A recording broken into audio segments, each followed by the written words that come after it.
Which one is the most dangerous surgery? BBLs, everything. Really? Death rate of plastic surgery is really low. It's probably about, 1 in 250,000. The death rate for a while of BBL was 1 in 3,000. Oh, wow. Like, I wonder if Dr. Dubrow ever just turned anybody down. Yeah, all the time. Because there's some people that get multiple procedures. And I think there's a thin line between like, okay, you're obsessed with plastic surgery. Yeah. And you might have a mental health problem. Body dysmorphia, BDD. What's the biggest lie about plastic surgery? That it's like having your hair and nails done. Like it's just having a little work done. 100% of patients, I would say, who have plastic surgery regret it in the first week. Do you see younger people going in for plastic surgery? Yeah. Because of social media? 100%. And just yesterday, another influencer died from a BBL. This is the True Hustle Podcast with your host, JR. This is the True Hustle Podcast with your host, JR. Hopefully you'll get to see us combined become cyborgs. That's the only way we survive. We're going to become cyborgs. You have to be able to go like this, I know Kung Fu, like in Matrix. Because it's all, otherwise, you know what Molt Book is? No. See, you're not even there yet. Do you know what Claw is? No. Okay, so 2 months from now, 2 months from now, you're going to know what Claw is. Everybody's going to know what Claw is. And what does that do? Claw is, you know Jarvis? Yes. Iron Man? Stop. Oh, Claw Real is, life? A real life Jarvis?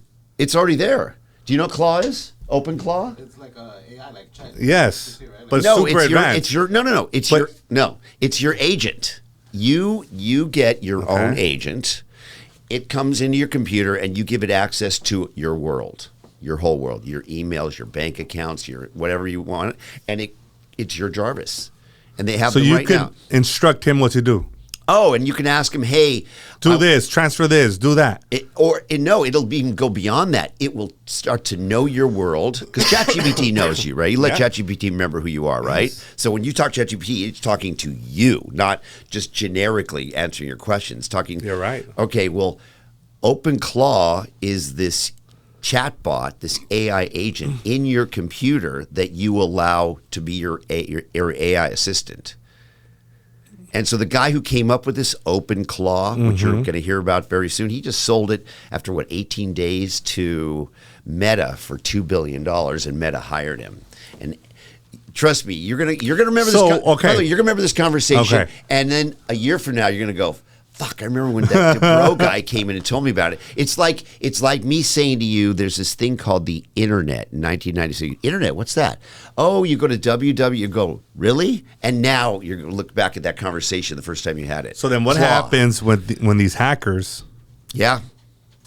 Or what happens when your claw F's you over? So with the claw, somebody hacks it in or something happens where... No, your money's gone because they have access to everything. Yeah. That's a possibility. It's a possibility now. I mean, look, you have a crypto account. You can get that thing. Hey, from Coinbase, hey, we need your code. Or you go, yeah, you give it, and all of a sudden you gave the hacker and he stole all your money. I had that with my crypto. My best friend lost $280,000 like that.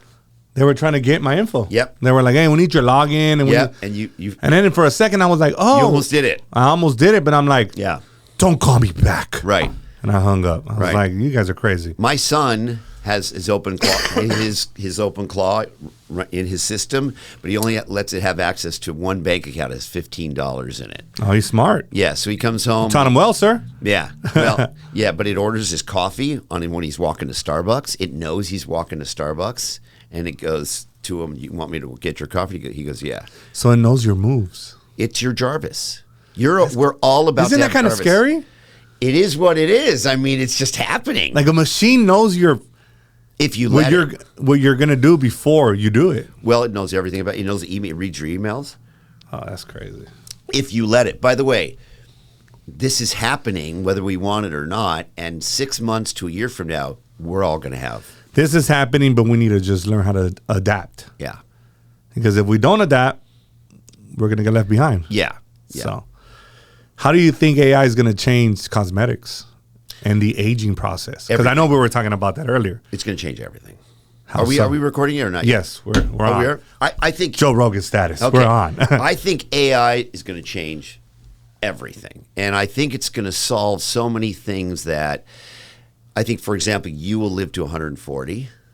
Okay. And knowing. Praise the Lord. Yep. Well, be careful because you want to live, you want to live healthfully. But I think my big message right now, the thing I'm focusing on is the fact that AI is about to solve medicine, meaning right now, as you know, AI are these learning language models. They know everything that human beings can know. And then the next step is it's going to start learning things. And it's called recursive self-learning, self-learning. It's going to start inventing things, okay? And it's going to start solving cancer, cardiovascular disease.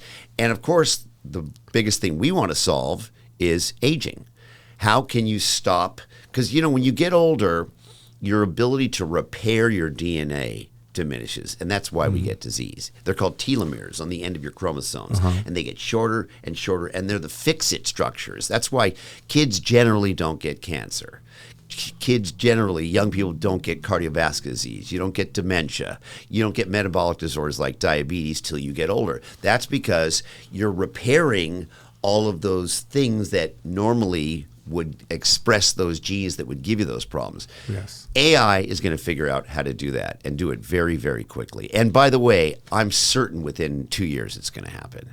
So my big message, my big focus right now is if you're not doing everything you can to preserve yourself, I call it preservation longevity. If you're not taking the right supplements, keeping your body weight a certain amount, eating protein, and moving your body and working out all the time, then you may not take advantage of all of these incredible things that are about. Now you're young enough and you're not damaged that even if you've been damaging your body, you'll be able to take advantage of these things that'll happen. But someone who's over 50, 60, 70, 80, if you're not preserved enough, these new advancements are not going to be able to reverse you and extend your life. How do we preserve ourselves? It's the biggest question. Okay, so obviously it's going to change. The more we learn, there's sort of the 30,000-foot view of how to preserve yourself. We all know this, okay? Keep your body fat down, right?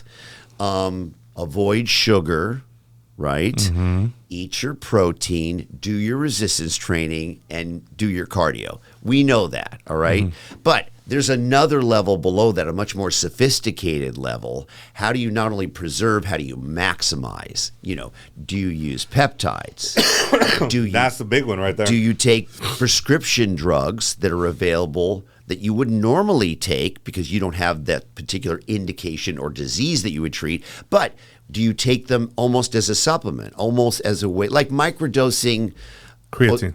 Okay, well, creatine I'm obsessed with. Oh, okay. We're going to get into that too. I'm obsessed with creatine. Okay. If you're not on creatine, you're blowing it. Everybody, particularly females, should be megadosing creatine. Really? Well, I think the studies, so some of what we could talk about, the peptides, there's really very little research, and it's all based on rats and mice. Okay. And you don't know that's really, by the way, 89 to 93% of rat research data you can't apply to humans. It doesn't translate. All right. Really? And unfortunately, most of these peptides, the top 14, it's really all rat data. There's very, very little human data. And I'm talking about real research data. I don't mean the gym bro on YouTube who's going, I love Motzi, man, and Retta's the best. Look how ripped I am. That's not human data. I'm talking about, randomized controlled clinical studies. And we're never going to get that for peptides because pharmaceutical companies are not going to do it because there's no return on investment. You can't get a patent on Motzi or GHKCU. Do you know these peptides that I'm talking about? I know of them, but I haven't done my research on them. Yeah. Because as I was telling you, everybody's like, dude, you need to get on peptides, man. And I'm like, wait. Okay, I don't know if there's long-term effects. Right. And I'm trying to preserve myself. Right. I don't want to start injecting anything. Right. Or something that might affect me later.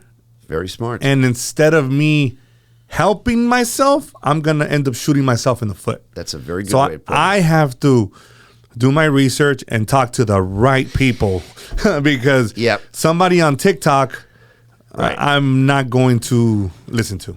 So you want to talk about peptides for a minute? Let's do it. So I am obsessed with peptides. Now I am I was board certified in general surgery, then board certified in plastic surgery. Okay.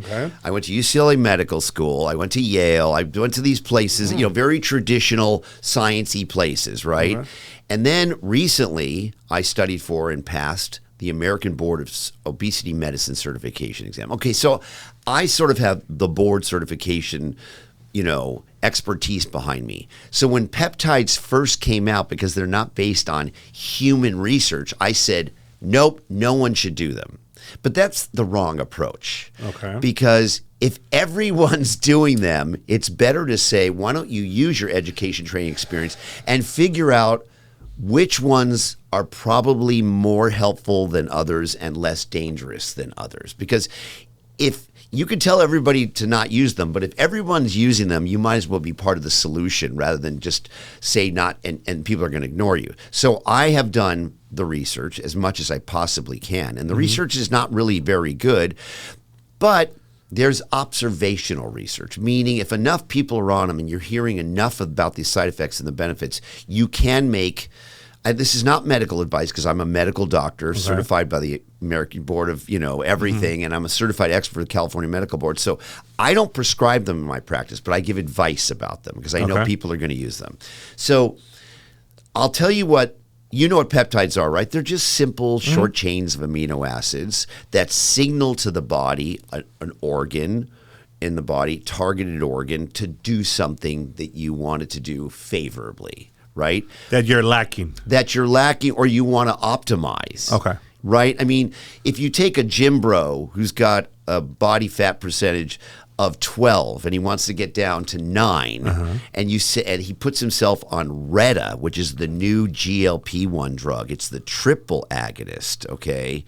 I don't know if you know about these obesity medicine drugs. A little bit. Okay. Not enough for me to. All right, let me tell you what the hottest one is right now. These are the peptides, and they're not approved. Okay, so you've heard of Ozempic? Yes. Okay, that was the first one. That's called GLP-1. It's one of the hormones we naturally have, and then the pharmaceutical companies found a way to have it last longer. They added a little compound on it so it maximizes half-life, so it lasts longer in your body. Then there's Mounjaro and Zepbound. That's the double agonist. You've heard of that one? Yeah, I heard of that one. FDA approved, fabulous drugs, okay? Eli Lilly, the biggest pharmaceutical company out there, is testing Retatrutide, all right? People call it Reta. It's already gone through all 3 phases of clinical trials showing it's safe and effective, but it hasn't been FDA approved yet. It's still going to take another 8 months for the FDA to approve it. It's so crazy effective that the compounding pharmacies are saying, forget it, let's just make it. Really? So it's everywhere. And by the way, if your phone is listening to us, because our phones are listening, your next scroll, you're going to scroll by Reta. The moment we're done and I go on my phone, I'm going to have Reta everywhere. And you're going to see, oh my gosh, if you listen to the gym bros, the chiropractors, the influencers, whoever, even the doctors on scrolling on social media, Reta is theoretically the greatest drug that there ever was. It's 3 hormones. It's basically weight loss and fat burning and muscle preservation in one. In one? They're saying it's going to be the first $1 trillion drug. And it's going to be fully FDA approved? It clearly is going to be FDA approved by maybe December or the beginning of 2027. But having said that, millions are already on it because compounding pharmacies are already illegally making it. And it's the most popular peptide, the most popular thing. Everybody's on it. If you go to your gym and ask the gym bros, who's on Reta? They're all on Reta because it fat burns and it shreds you. What? Okay. See, that's scary, right? Isn't scary? But at least it's going to be FDA approved. It's going to be FDA approved, but we don't know who's making it, who's making it, where it's coming from. Are they adding anything they're not supposed to? Heavy metals? Are there endotoxins in it? Is it sterile? Where? Like, I want to look good. Yeah, but not at the expense of jeopardizing other things. See, I love your attitude because most people your age would just go, "Oh, I love that. Where I want it now." Okay, you're more For me, I'm super like conservative. I'm super like, no, I got to be careful.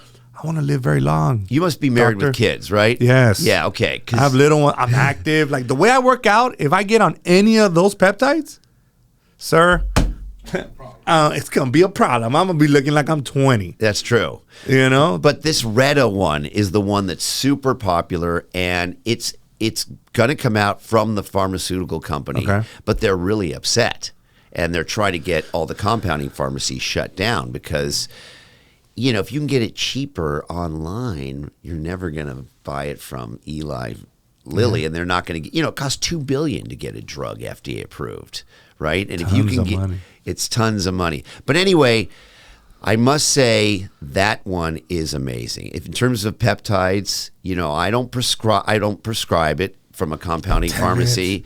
No, but you could find it. I mean, you know, you could guide me. I can tell you, you know, what the dose is, how people do. But by the way, you don't need me. You can go on your phone is about to tell you next time you scroll. But do you think, considering that I'm super conservative, I'm not, you think it would be a good idea for me? I think, look, my feeling is if you want to lose weight, it's even, okay, so my feeling is these drugs, these GLP-1 drugs are so powerfully effective for your health and wellness and longevity that even if you're not overweight, everybody should be on one anyway, even at least microdose it because these drugs are about to get FDA approval for Alzheimer's. They're already FDA approved for prevention of a recurrent heart attack in someone who's had a heart attack, even if they're not overweight. They're approved for people with arthritis, even if they're not overweight. And they're going to be approved for alcohol addiction, the schizophrenia. It's all about sugar control. Sugar, as you know, is the enemy. You get poison. It's the poison. You get the sugar in your blood, and you know, you get the dopamine hit, and then you get the inflammation, and then you get the expression of clearly it's helpful for cancer control. These drugs have been shown in early preliminary studies to slow down tumor growth in cancer patients. So in the near future, and I don't mean 5 years from now, I mean like a year from now, everybody's going to be, even you will be on a GLP-1 drug. And just because maybe you want to peel off a little weight or you just want to make sure your sugar is controlled. And Retta is the next version of that that's about to come out. So, yeah.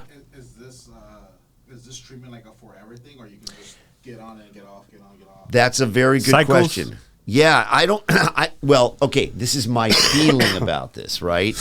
And I think the best way to do it, if you're doing it for weight loss, when you get to your weight, which you will get to because they work very quickly to control your weight, rather than go off it, I think you just go on it less. So let's say you started out at 2.5 milligrams of Zepbound, and that didn't really control me. And then you went up to 5, and you go, wow, 5, I'm not hungry, and I'm really losing weight. Okay, so you stay on 5, you lose all the weight, and you feel like, okay, what do I do now? Maybe you go back down to 2.5 every other week, and you kind of figure out your body's reaction to these things, okay? But I promise you, both of you guys, no matter how fit you get, in the future, you're going to be on these drugs. You're going to be on everybody is. I mean, you're on. I'm open to it. Well, you're on creatine now, right? I'm not. Oh. That's what I wanted to touch on next. Oh, okay. So this is not controversial. We all agree on creatine. So, okay, let me tell you. Back then, when I was like, before I got married, of course, I was super jacked. Yeah. Thank you, wifey. Natty or not? Yeah, not natty. Yeah. Okay, natty now. Yeah, pretty much. So I was, I had a reaction to creatine. I started getting a lot of acne. No kidding. Or do you think that was sure just that wasn't the non-natty stuff? Yeah, that it was probably the non-natty stuff. Were you on testosterone at the time? No, actually, I wasn't on none. I was on just creatine. This is the only thing that I've done. This was my regimen: creatine and protein, and I think I tried some type of HGH for like 2-3 weeks. Yeah, I'm a big wussy. And you didn't do testosterone of any kind? No, huh? I've never done anything. I'm kind of like super clean. Good for you. Well- but I'm 42 now. Yeah. So You I'm look ready. muscular. I have You still tons have it. of muscle. Yeah. I was 250. Now I'm back to 232 because I started boxing. Wow. And I'm 24% body fat. That's so I'm good. trying to get down to 18% body fat, and just shred fat. That's it. It'll be interesting once the scrolling happens and he sees Retta, whether he can avoid Retta yet, because Retta will get you down to 18% in about 4 weeks because it fat burns. Yeah, I know. Let me tell you what I feel about creatine. Okay, let's talk about the creatine. So creatine is not controversial. Creatine, whether you're a gym bro, an influencer, a chiropractor, or even a high-level physician, we all agree creatine is the single best supplement you can be on. It feeds your muscles and feeds your brain, for sure, okay? Okay. And that has been studied heavily in humans. And back in the day when the gym bros were doing it, we were trying to figure out whether it was healthy or not. People would recommend you loaded creatine. Like for a guy, the typical dosage you probably know is 5 grams of creatine and 3 for a girl, right? For a female, right? So back then they said, well, you got to load it. You probably should start with 20 for the first week every day, and then you can go down to 5 or whatever. I think when you load it, it causes the muscle to get really filled with water. And your weight would go up and you'd be a little bloaty, and your intestinal wall might get a little edematous, and it could give you bloating and indigestion, stuff like that. There's no need to load creatine anymore. You start with 5, it'll get up to a steady state in your bloodstream within 7-8 days, and you're good. Creatine is if your audience is not on creatine, everybody should be on creatine. It's a complete no-brainer. Absolutely. Really? I have a company. We make gummy creatine. Okay, Consult Health. It's a gummy. It's really good. The problem with creatine is you put in 8 ounces of water. It's kind of hard to do, creatine every single day. If you do it in a gummy, and by the way, people say gummy is not that bioavailable. That's complete BS. You absorb it the same way with a gummy you do in liquid. But no matter how you get your creatine, you have to take it every single day. What you will notice, how long were you on creatine for before? I was on creatine for like 3 months. Did your strength go up?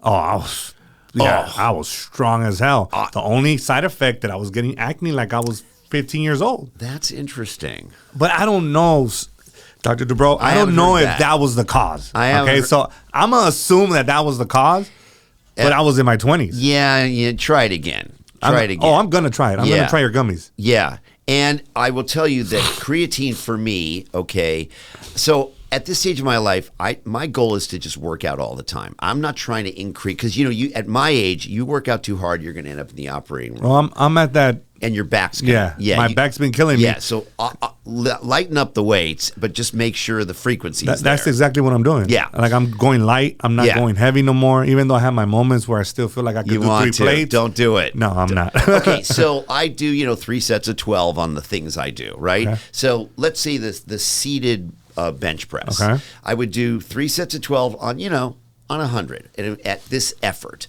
And then after about 4 weeks on creatine, 5 grams a day, all of a sudden I go, I'd have to put it to get the same effort at 110 and then 140. And now I'm years into it, just for the same effort, it's 175, 75% stronger just from creatine. And everybody, and the brain health, recent studies have shown if you megadose creatine, by the way, my wife and I have a new YouTube channel called Dr. and Mrs. Guinea Pig. I know, I seen it yesterday. Okay. So we test all of these things on ourselves and subject them to the scientific method. We take blood, we do CAT scans, we do all this stuff to see whether it worked on us, to give some advice, right? Okay, so what we did was we tested. There's some theories that if you megadose creatine, it actually neutralizes the sleep deprivation effects on your brain. You know when you're not sleeping very well and your brain focus isn't very good? Foggy, right? It's been shown in some studies that if you take large doses, like 15 grams a day, it neutralizes those effects and keeps your brain as fresh as if you had 8 hours of sleep. But that doesn't overload the muscle? No, at all. At all. Yeah, I mean, my son, I put him on creatine, but my son's 22 and shredded, of course, because he works out, like you do when you're 22, right? And he mega doses and his power went through the roof. But it's most important. Remember, I'm talking about preservation, longevity, take advantage of what AI is about to give you. Everybody should be on creatine to preserve, increase their muscle mass, because that's the most closely associated thing with longevity, and for brain health, and may help stave off dementia. Really? Dementia. Yeah, that's major there. It's ATP in the brain. It's ATP in the muscles. Creatine, and by the way, don't get the expensive stuff. Get creatine monohydrate. Don't get creatine monophosphate. It's more expensive. That phosphate molecule doesn't do anything for you. Creatine monohydrate, keep it inexpensive, and do it every day. It will change you. Do you sell that? I have a gummy called creatine, Creovate. My company calls it Health. And that's a monohydrate? It's creatine monohydrate. It's fantastic. It's a gummy. So I'm not here to sell. I'm not here to shill products, right? I'm here to give advice, right? Absolutely. So I am a little hesitant to start talking about my products on a product. I don't like when doctors do that. That's not why I'm here. Well, it's kind of my fault because I asked. So you did, but I in his defense, no, kind of me. It's on me. No, that's very cool of you, but I don't want to, decrease my credibility when I come on podcasts by going. He's just trying to sell stuff. And the reason why I ask is because I am very, very, very careful on the things that I put in my body. And yes. Except from burgers. Yeah, right. Well, you know what I'm saying? So it's like, if I'm going to take some type of creatine, everything, right now I'm just looking like who provides the best product. That's why I ask. I'm like, okay, but let me be honest with you. My creatine is not better than anybody else's creatine. All right? Appreciate the honesty. It's true. But the only thing my creatine gives you is compliance, because if you don't do creatine every day, it actually just doesn't work. So it's really easy to take 3 gummies a day or 5 gummies a day. It's a lot easier than that than taking a scoop and putting in water and going, okay, I'm going to drink this water with creatine. So it's all about compliance. Okay. That's why I made the gummy, to make sure it's easier. Okay. But having said that, if you already do creatine and you're good with yours and you do it 7 days a week, don't buy mine. So it has to be done every single day. Every single day. You need a certain steady state in your blood to make it work. Creatine. All right? It's the biggest. So I've been cheating myself for the last 20 years. Yes. Do it every day.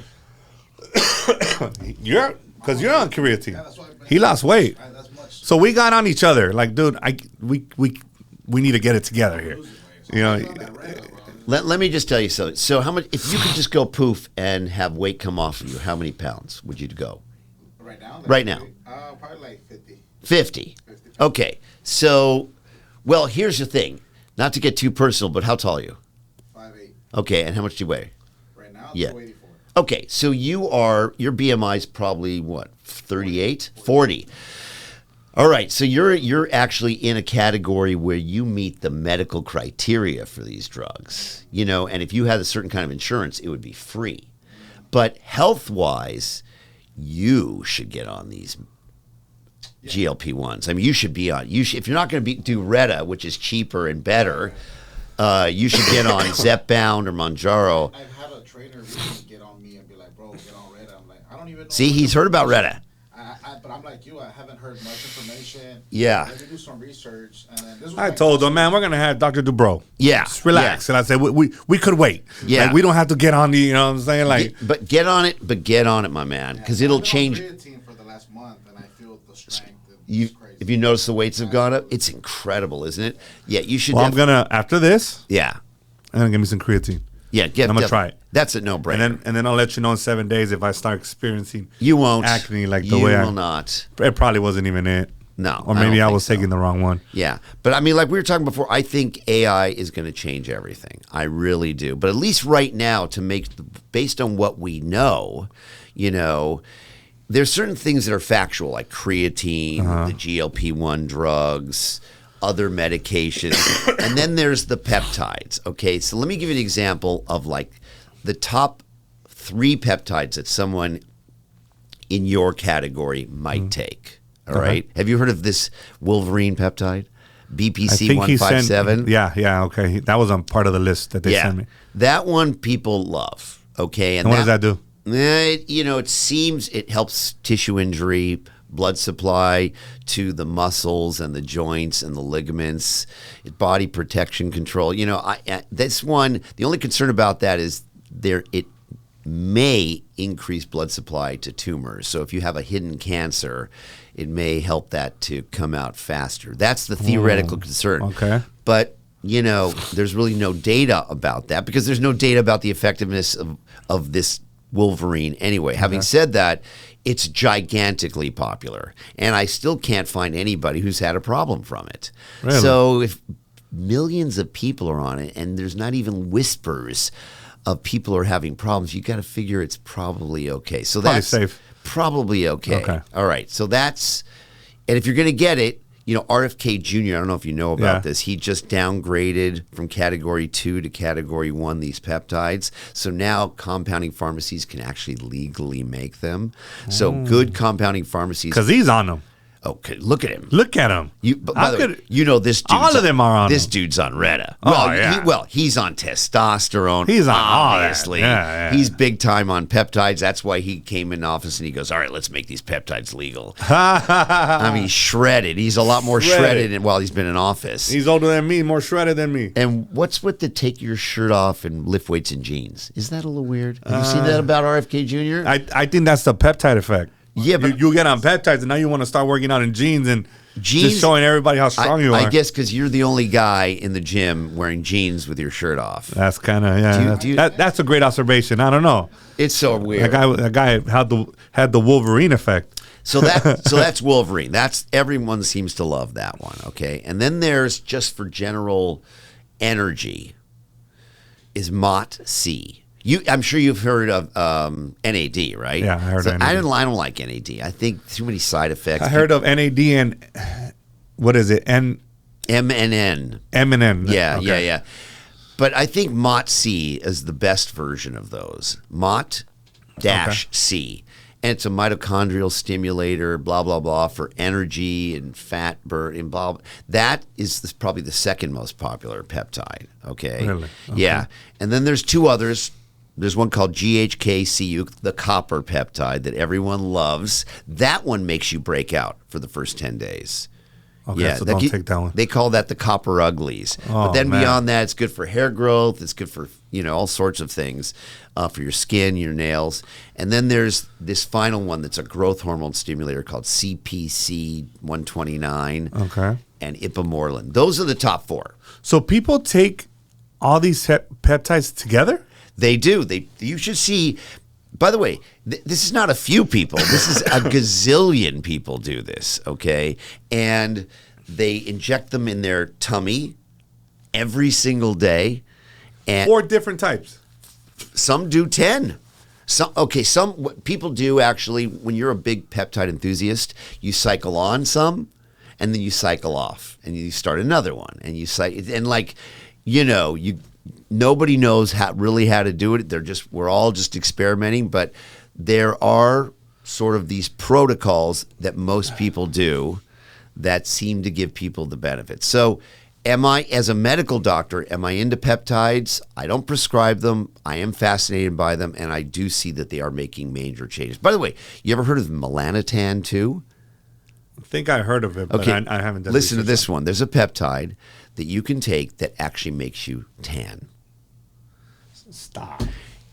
I have a TV show Botched, right? Yes. We had these 2 Germans. This is before peptides was even a thing. These 2 people from Germany fly in. They were white as a sheet. Yes. And they started taking Melanotan, and they literally came in and they were dark as the darkest person from any place in the world. They were African American, meaning they were black, and from Melanotan.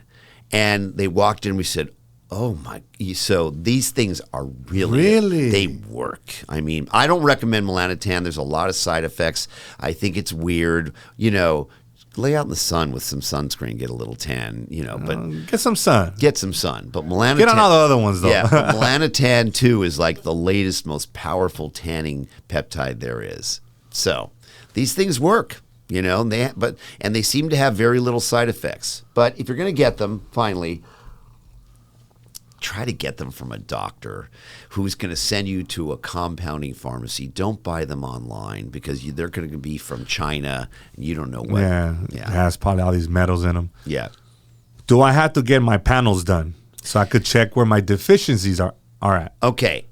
Definitely. That's just I'm asking you all the questions that I have for people that can't answer them because they're not medical doctors. Definitely. You are, sir. Okay. Yes, I am. And particularly if you're going to start doing the peptides because you want to make sure. I'm like one foot in. Yeah. Okay. I just I promised my wife that I was going to do all the research. So yes, you should start out with the full complete blood panel, your CBC, your metabolic panel. Look at your liver enzyme, look at your cholesterol, look at your LDL, your HDL, ApoB, all of the things. I think in someone who really wants to do what I call preservation longevity, prepare themselves for the coming AI, right? That's going to solve all of our health and related issues. You should probably do, and particularly if you're going to do peptides, a blood panel every 3, 4, 5, 6 months. And make sure any of those things that are getting out of whack, you know about them because you don't want your creatinine, kidney function to deplete. You don't want your cholesterol to suddenly go through the roof. Definitely. Doctors don't necessarily, regular sort of family medicine doctors who aren't even familiar with peptides, they're not going to recommend frequent blood tests. But someone like me who's in the longevity space, absolutely you should be monitored. That's my whole goal. Yeah. I mean, someone like you, how old did you say you were? 42. Okay. This is going to sound crazy in a young person like you, okay? But I think you should get a baseline MRI from your head to your toe, an MRI. Because if you got a cancer right now, okay, you're not expected to get a cancer at 42. But if you get a cancer at 42, which is always a possibility, it's young to get a cancer. And that means that particular cancer is going to be very aggressive. Because the earlier you get it, the more aggressive it's going to be. And the only, unfortunately, until AI figures it out, the only treatment we have for cancer is early diagnosis and treatment. Meaning, if you can catch even pancreatic cancer, which is the worst of the worst, if you catch pancreatic cancer when it's a little bitty cancer on your pancreas, totally easily cured. Totally. You catch it 4 years later when it's been slowly growing and now it's in your lymph nodes and now it's in your liver, you're just, it's over, baby. So you get one MRI at your age. Okay. And you just go, oh, it found nothing. Cool. You're good. Maybe get another one in 3 years. Me, I get them every year. Because because the only, look, we know right now we can treat cardiovascular disease really well.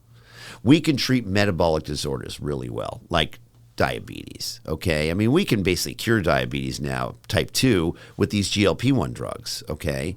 True. But cancer, the only way to cure it is to find it early. And so you spend the $800, you go to Prenuvo. If you get a referral from a friend who had one, like I get them all the time, so I could like refer you and get you, I think, a 50% discount. You go in there, probably $500, takes an hour, you watch Netflix, and you get it, and hopefully you won't find anything, but if it does, you want to find it early and just get rid of it, and you'll be cured and it's gone. Let's say you do take peptides, and there is some type of cancer. You said it could enhance it? It's a possibility. It's the theoretical concerns. It's a theory. So this is exactly to your point, particularly if you're going to take peptides, get your lab test frequency, get a baseline MRI, so you know that, because last thing you want to do is have this hidden, slow-growing, terrible cancer in you that's not going to come out for 3 years, and then start taking a peptide that is, a wild, wild west that's unapproved by the FDA, and all it's doing is, it's making your skin great, your body fat's going down, you're getting ripped, but at the same time, that cancer that small is going, ooh, this is good. Yeah, we'll grow too. And it's getting bigger and bigger. So I think if you're going to do the peptide thing, if you're going to do the preservation longevity thing that I want everybody to start doing, you got to step up your surveillance game. Question for you. So if peptides are going to change the game. Yep. Everybody's going to feel better, look better. Yep. How does that affect plastic surgery? Well, plastic surgery is, I think, about to go through a very interesting transitional phase, okay? Think about this. I graduated UCLA Medical School in 1986, okay? So that was 14 plus 26. That's 40 years ago. Okay. I was born 84, sir. Okay. I didn't want to age you there, but... No, it's cool. It's cool. So you look really young. No, thank you. But in 86, the day I graduated UCLA Med School, if you would have said, hey, 40 years from now, you're still going to be taking a scalpel, cutting people open, dissecting up tissue, pulling it back, cutting it off, and stitching it closed. I would have gone, 40 years from now? 40 years from now, we'll have lasers and energy transmission devices and all of these things that will cure wrinkling and cure aging, physical signs of aging, without having to put you in a coma under anesthesia with a tube in your throat on a ventilator, cutting you open. I mean, 40 years, guess how we do it now? We put you on a ventilator under general anesthesia and we cut you open with a scalpel and scissors, and we just go deeper now. So the techniques are better, but there's still major trauma with major recovery. I think AI is going to change all of that, right? And what's going to happen... We do have these energy transmission devices. We do have lasers, but they're weak. You should be able to just go zzz, zzz, zzz, and tighten my neck skin without having to fillet open my face like it's Hannibal Lecter or something, with some fava beans and a Chianti. I mean, this is what we do, If you came into my OR, I mean, you've watched Botched, I'm sure. They don't get that graphic, but I fillet people open, man. I lift up... that scene. I could just imagine. That's what I do. It's like, sir. So I think it's going to change everything. So you know me, I'm not the kind of plastic surgeon who advocates plastic surgery. I'm trying to help people avoid plastic surgery, and I'm a specialist in fixing F-ups from plastic surgery. That's what 80% of what I do is. You've already had plastic surgery. Some guy tried to fix it. He made it worse. He went to the guy down the street. He made it worse. Now you come to the botched doctor.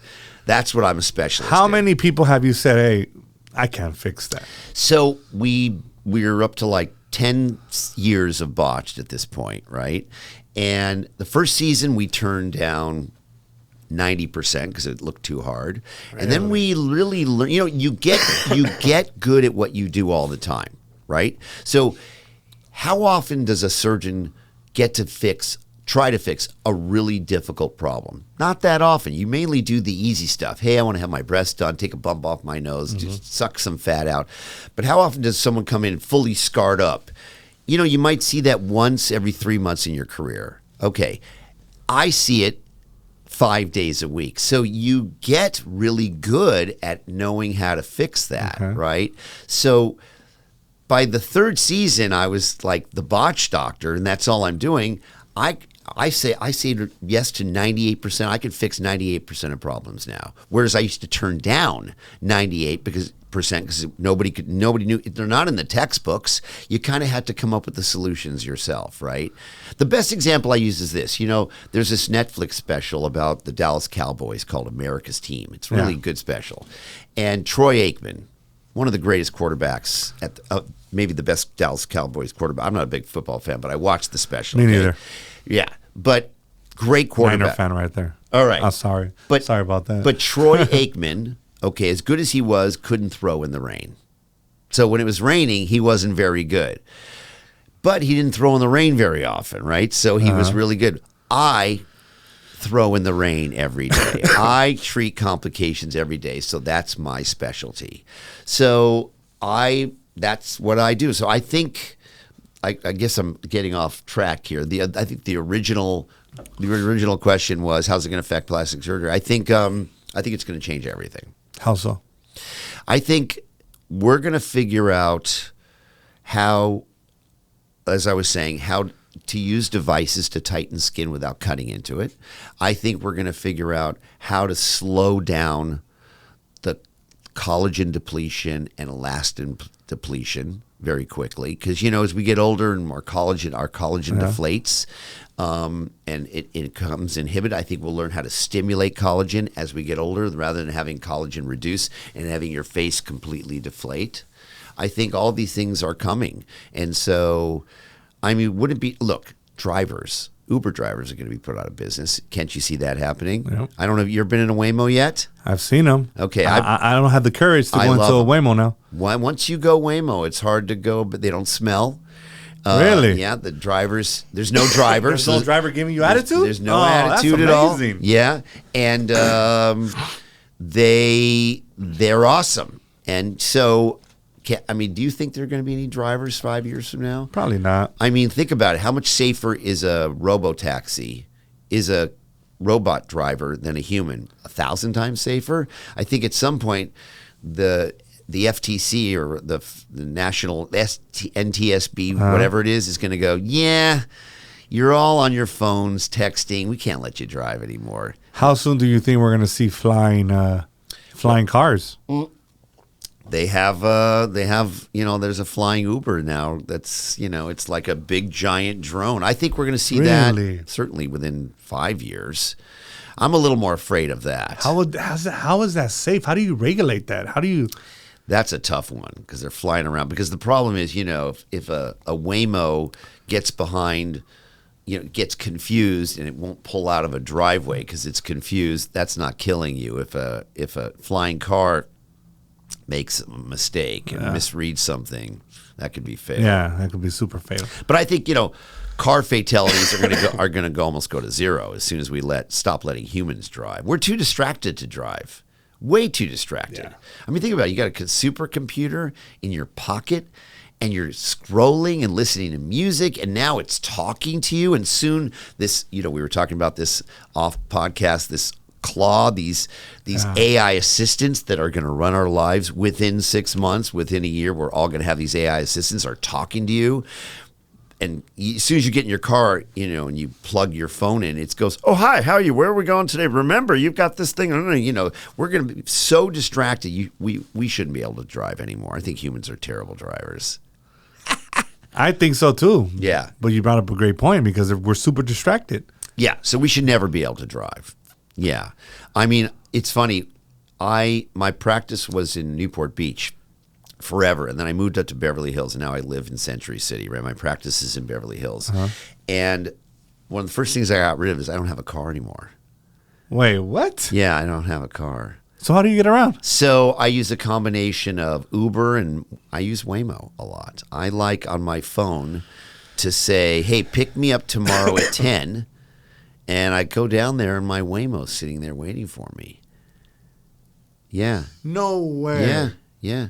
And I get in it takes me to work. Boom. Yeah, I'm in the back seat. Simplicity. It's the best. It's also incredibly inexpensive. And safe. Super safe. What's the fatality rate of a Waymo? 0? Well, they don't really let them here drive on freeways yet, but they're just about to. I think they're about to start letting them go to LAX. We don't have Waymo where we are right now. There's no Waymos around here. I haven't seen one here. They're up. I just see them in LA every time I'm over there. Are you shocked how many people? Yeah. Every time I go to the Hollywood, what's called Laugh Factory, I see Waymos everywhere. I'm like, dude, what the hell? They're the greatest driver. And by the way, they're pretty aggressive. Really? Oh, they're much more like I used to think. Oh, this is going to be really slow. No, they make right turn. They go for it. They're good. They go around cars too. They go around cars. Someone parallel parking and it was waiting, and it's like fucking went around it. It's amazing. Let me ask you this. Has social media ruined... Well, let me rephrase that. Do you see younger people going in for plastic surgery? Yeah. Because of social media? 100%. I think, by the way, it has ruined many things. It has created an excitement. Well, first of all, it's created unrealistic expectation of what you should look like. Okay? Because how many people... I'm sure you don't filter your social media, do you? You look like you look on social media, right? I want the raw look. Right. I want the wrinkles to show. Okay.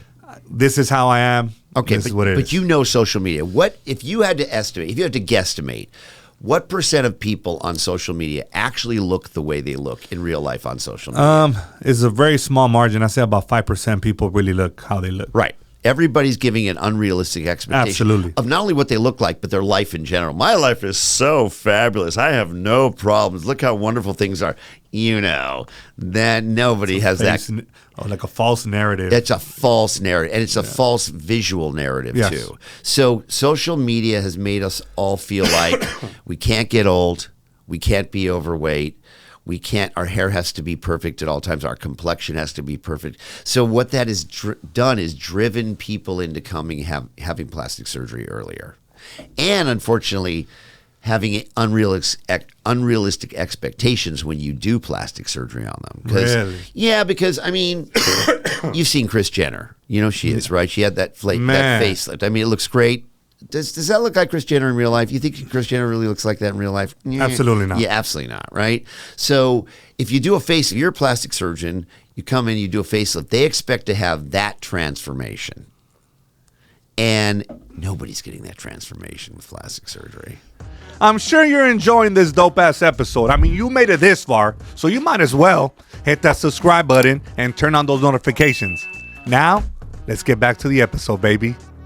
Yeah, I think so. The social media is and Kris Jenner really moved the needle because, you know, when Kylie Jenner did that lip filler at 19, all of a sudden our offices were filled with teenagers wanting to do lip filler. And it's like, okay, this is the wrong message, Kylie. Come on. And then that was really wrong. And then, you know, became like plastic surgeons were going, well, I think it's okay now to do filler in a 17-year-old. No, it's not okay to do It's fillers. never okay. It's never okay.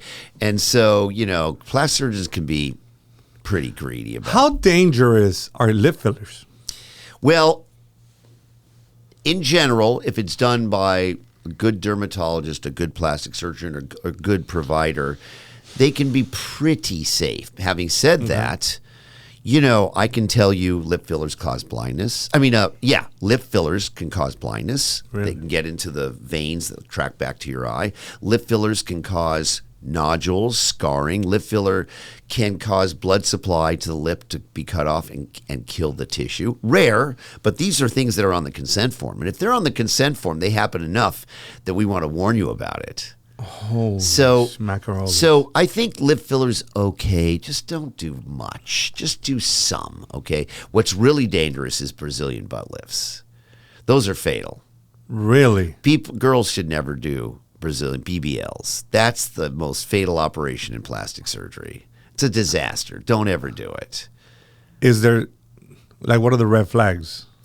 Well, in someone, you know, I mean, in terms of like... In terms of the surgery and what makes them dangerous. Okay, so the thing about BBLs is you take fat from one part of the body and you inject it into the buttock, right? There happens to be these blood vessels in the buttock, these short little wide blood vessels that if you inject fat into, they get directly into the main vein that goes to your heart, the inferior vena cava. And so if you inject fat and it goes back to your heart, from the right side of your heart into the lungs, and it blocks off the circulation in lungs, that's called a pulmonary fat embolism, and that's fatal. And just yesterday, another influencer died from a BBL, just yesterday, okay? And so it's the most fatal operation in plastic surgery, and it's even more fatal than, like, in many cases, a gallbladder operation is, and you don't want a gallbladder operation to be fatal, but at least you need to have that done. This is done for vanity. And then what's going to happen with all these gigantic buttocks when they're 80 years old? How weird is it going to look? What does happen? By the way, it doesn't go away. Oh, and the other weird, this is a key thing people need to understand. When you have a fat transfer to your buttock, the fat stays there. The fat that lives stays there, and it's disconnected from the metabolic processes in your body. So if you lose weight, you don't lose the butt fat. You lose weight in the areas that are connected to you physiologically. So it's separated from your usual weight loss mechanism. So you get a big giant butt and you lose weight, you still have a big giant butt. But what happens when you're 80, 90, and you have a big giant butt, and you've gained 10 pounds in your 30s, 10 pounds in your 40s. Now all of a sudden you're kind of a chunky older person with this gigantic weird butt. That's weird. There's going to be a lot of 80-year-olds who are going to be very unhappy about their BBLs. Now let me ask you this: do BBLs smell? No. I've heard so many You heard things on social media, her, talking about this celebrity, it smells, Okay. and I'm like, You want to know my theory on that? yes. If you've had a giant BBL, it's a lot harder to clean yourselves down there, to get in there. Because, it's so big, how do you get way in there and do the wiping and the hygiene? So I think buttock hygiene is more difficult when you've had a huge BBL, and that may explain the smell issue. So it's not the actual BBL. No, because it's in the tissue. It's in the tissue. It's not in the rectum. So it's in the wiping. I think it's in the cleaning, the wiping. The, How do you? I gotta get it together, ladies. By the way, you see some of these huge butts. How do you get in there? You know what that is? To me, that is probably the dumbest surgery that you could possibly get, 100%. And by the way, and most dangerous. what makes it more dumb is that it's so ridiculously dangerous. Even if it doesn't even look well proportioned on some I don't females, like it. and it just looks so not like you want to be attractive, and I think doing that just does the opposite. This is just my opinion. And the majority of they don't have BBLs, but yeah, I just don't think that one's the one. I think that's the one that should be avoided. Do you agree? Well, 1,000% from both a health point of view and it's not my aesthetic. Okay, I like a smaller buttock, but anything extreme looks weird. I mean, I agree. whenever you ever seen giant lips look okay? Whenever you ever seen giant breasts be okay? So when is there a world in which a giant buttock is actually good looking? Now, to each his own. Having said that, and to your audience, if you've had a giant BBL and you like the way it looks, I'm not judging. Because I'm not here to judge. Kudos to you. Yeah, absolutely. You're right. It's not our aesthetic, okay? If it makes you happy, If it makes you happy, but I would tell you, if you're thinking about doing it, forget about being happy. It's just too dangerous. Just don't put if you have to do it, let me give some advice to make sure if your audience is still going to do it. okay. Maybe go up one size of the buttock and make sure your doctor stays above the muscle. The big veins are in the muscle. So stay above the muscle and, have your doctor use an ultrasound device to make sure that the needle is not going into the muscles, to stay out of the veins, won't go into the vena cava and kill you. Because a lot of these deaths, unfortunately, they happen on the table. You're operating, beep, beep, beep, and now all of a sudden you're having your chest pumped and, there's a funeral. And by the way, this is a thing. Just to have a big butt. Yeah, I mean, if you Google this, you see, influencers' deaths from BBLs. There's probably been 3 this year.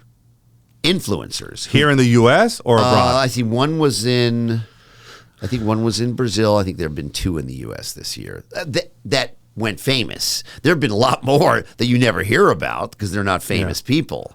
But if you're an influencer with a few million followers and you die in surgery, it's going to make the news. I'm just scared of any type of, I have a pretty large nose, and I will never. Yeah, but that nose goes perfectly with your face. It goes with my face. I convinced myself, Yeah, Dr. don't Dubrow. don't touch that. I would nose. never. No, but I'm just scared.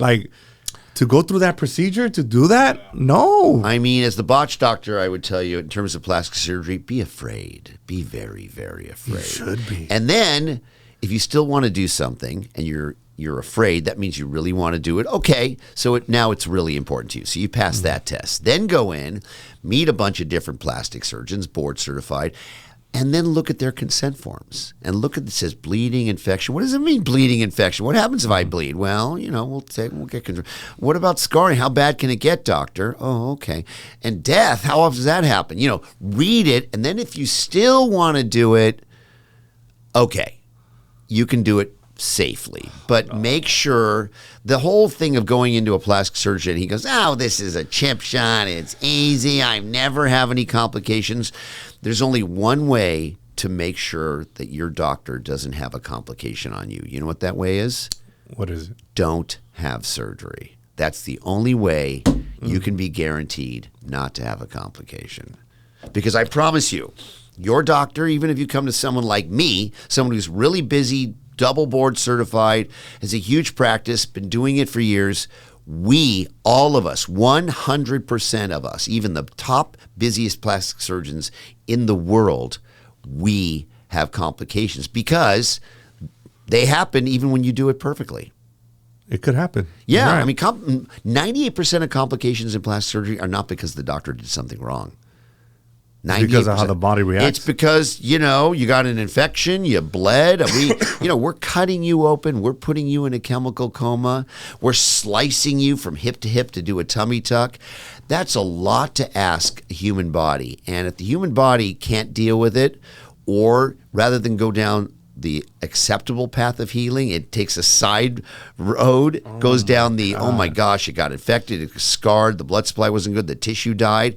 That happens to the best of us. So you got to know that isn't to scare people away from cosmetic surgery. That's to make them treat it like it's the most important decision of their life. And it is one of It is. It could cost you your life. It can cost you your life, or at least cost you your looks. Yeah. That is something worth talking about. Yeah. Because I just mentioned my nose, right?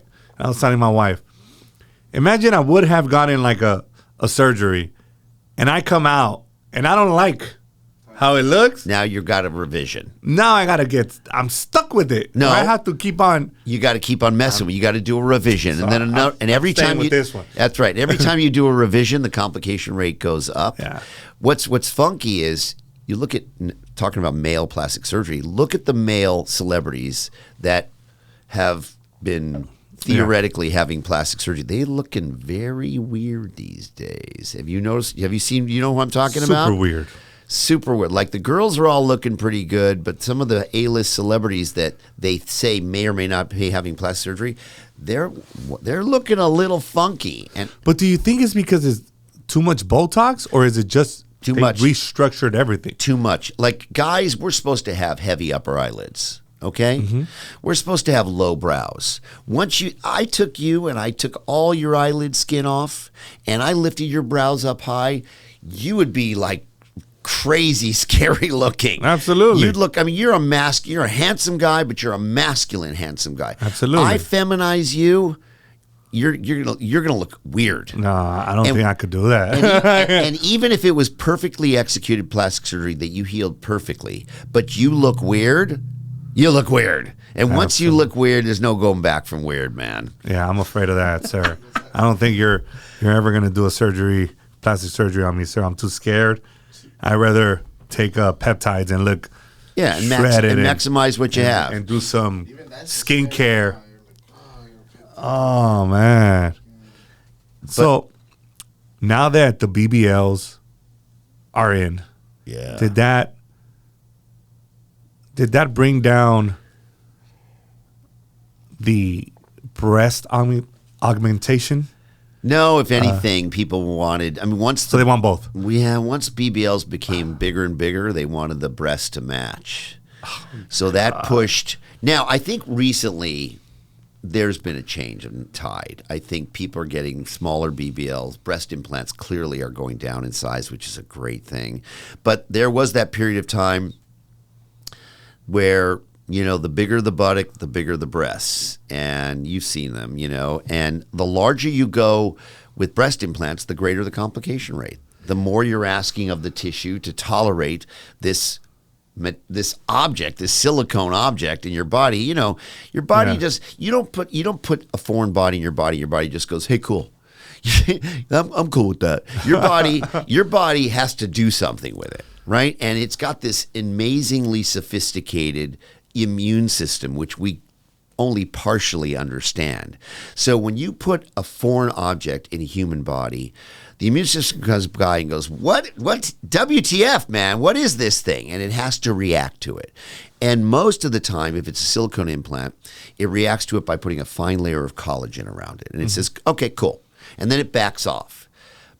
But in a great percentage of the time, in the future, it comes back and goes, oh, you're still here? Nah, I'm not having it. Nah. And it puts more scar tissue and it goes, F you, and it like turns it into a rock. That happens 20 to 25% of the time. So imagine if you're a plastic surgeon like me, you do 2,000 breast implants in like 3 years.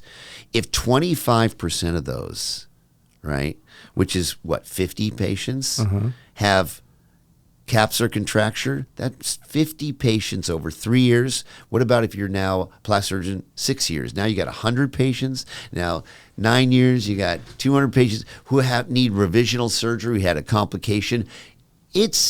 Breast implants are a real serious thing. The thing is, if you go smaller, the chance the body's going to go, nah, I'm not having it, is less. The chance that it's going to reject it and put more scar tissue around it is less. So less is better in plastic surgery. Which one is the most dangerous surgery? We just did it, bam. BBL. BBL's everything. Really? BBL. So the death rate, I hate to be so morbid in this conversation, but the death rate of plastic surgery is really low. It's probably about, 1 in 250,000 patients, okay? The death rate for a while of BBL was 1 in 3,000. Oh, wow. And so if there's 800,000 BBLs being done in a year in this country, and so 800,000 divided by 3,000, that's a lot of deaths. That's a lot. For a bigger butt. I didn't think that was going to be it. Yeah. So that's why the BBL, for me, it just ain't worth it. Like, I just don't do it. I mean, I think I could use an ultrasound and look at the tip of the cannula where I'm injecting and kind of maximize that it's going to stay above the muscle. But that still doesn't guarantee, that you're going to stay above the muscle, because you're not watching. It's not like, it's an open operation where you can look. And you're not slicing them open. You're doing it through a small incision. You're sticking a probe in there. And ultrasound isn't that great. It's on the consent form, death from BBL. I just don't think it's worth it. People still do it. Oh, they still do it, particularly in Miami. Still a huge operation in Florida and Brazil. Because Miami's a beach. It's a beach thing. It's a beach thing. So I always think, I wonder if celebrities get different types of plastic surgery than the average folk. I just think celebrities go to they either pay more or they pay nothing. Okay, if they pay nothing, they're going to a plastic surgeon who's hoping it'll leak out, and that's never a good situation, because that means the plastic surgeon is not super busy. Like celebrity, I don't even want to do a celebrity, but the big plastic surgeons in Beverly Hills who do celebrities, they charge them full charge. We don't give them discounts. No discounts. No. Good. So if you're a celebrity getting a discount with your plastic surgeon, that means your plastic surgeon needs the business, needs the PR. That means he's probably, or he or she's not as experienced as you might like. I think celebrities, they get plastic surgery, and most of it's pretty good. When it's not good, it ruins their career. But do they go for a specific type of surgery? Like, let's do our neck. Facelifts. I think when you look at celebrities now, they're all having faces. The one good thing, that was a lot of negative stuff about plastic surgery. Let me go to a little more positive stuff. There you go. Okay. All right. I think a celebrity having an early facelift is a really good idea. If your career is based on how you look, right? And unfortunately, it is when you're an actor or a performer. If you're the singer of No Doubt, or you're Lady Gaga, or you need to keep looking good. I think doing an early facelift is a great idea, and you should do it. What does that consist of? So the earlier you do it, the less surgery there is, by the way. It still consists of, ready for this, cutting open the face, unfolding the tissue, going deep towards the nerves, cauterizing the blood vessels. Oh, Lifting things up, stitching it up in a higher place, hiding the scars. It's a big operation, man. It is no joke. But having said that, you go to a good plastic surgeon, the chances that you're going to have a good result is very high. It is. So I mean, I've just spent, an hour ragging on plastic surgery, but I'm more ragging on certain plastic surgery procedure. I think plastic surgery done for the right situation, in the right people, in the right frame of mind is unbelievably good for some procedures. Like, I think the best procedure in plastic surgery is the facelift. The second best is the tummy tuck. Really? Yeah, the big negative with a tummy tuck is there's a scar from hip to hip.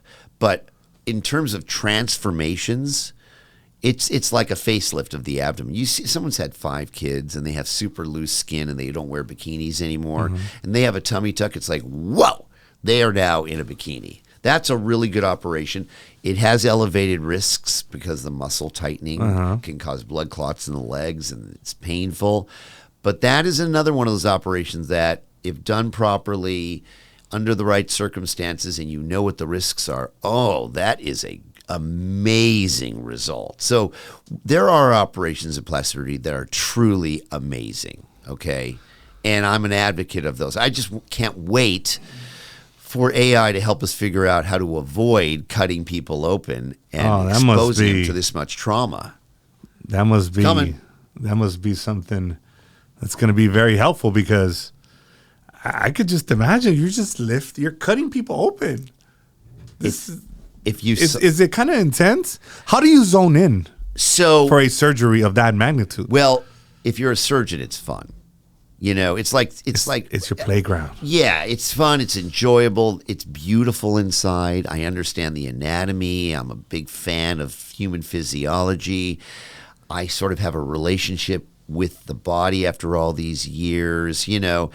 It's like when you say to a fighter pilot, how can you fly at Mach 2 and focus on, and the target, and there's another guy out there and there's a radar there. They're going, oh no, man, I'm locked in. This is what I do. So for me, it's an art form. It's fun. It's actually no pressure at this point. It's, like you enjoy doing podcasts, right? And all the other things you do. But when you first did a podcast, you're probably nervous being a host. It was like you couldn't get out of, you think, what do I ask next? And how's this conversation going? And this guy's not talking very much. And he's boring me. I can't imagine what he's going to do to my, and now you're just like, you get in the flow. Exactly. You just dig it. So when you're a surgeon, to become a surgeon, that 10,000 hours thing to get really good at something. Surgical training is so intense. You do 10,000 hours in the first 6 months. To become a surgeon, it's 500,000 hours. Okay, you do it all the time. So when you do something that often, it becomes like second nature, and you dig it. It's like what I love about being a surgeon is the total full immersion of it. Like, sometimes, like there's a TV show right now that I'm recommending my friend, Day of the Jackal. Have you seen Day of the Jackal? I haven't seen it. It's 10 episodes, first season.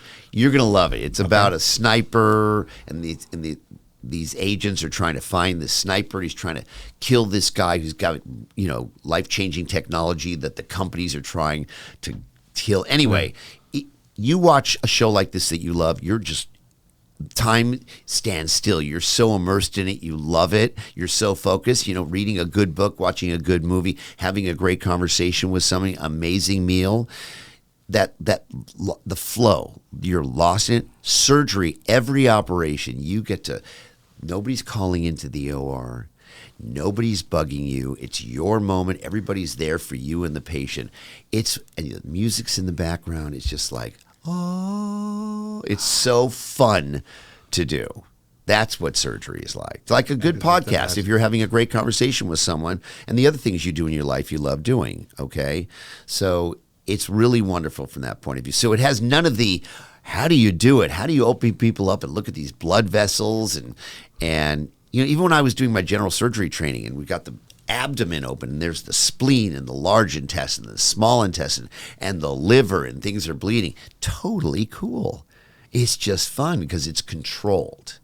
I mean, there are hairy moments, particularly when I do these botch cases where I'm going, oh man, like there's this. last season I did this case where this woman was born with a congenital deformity of her abdominal wall.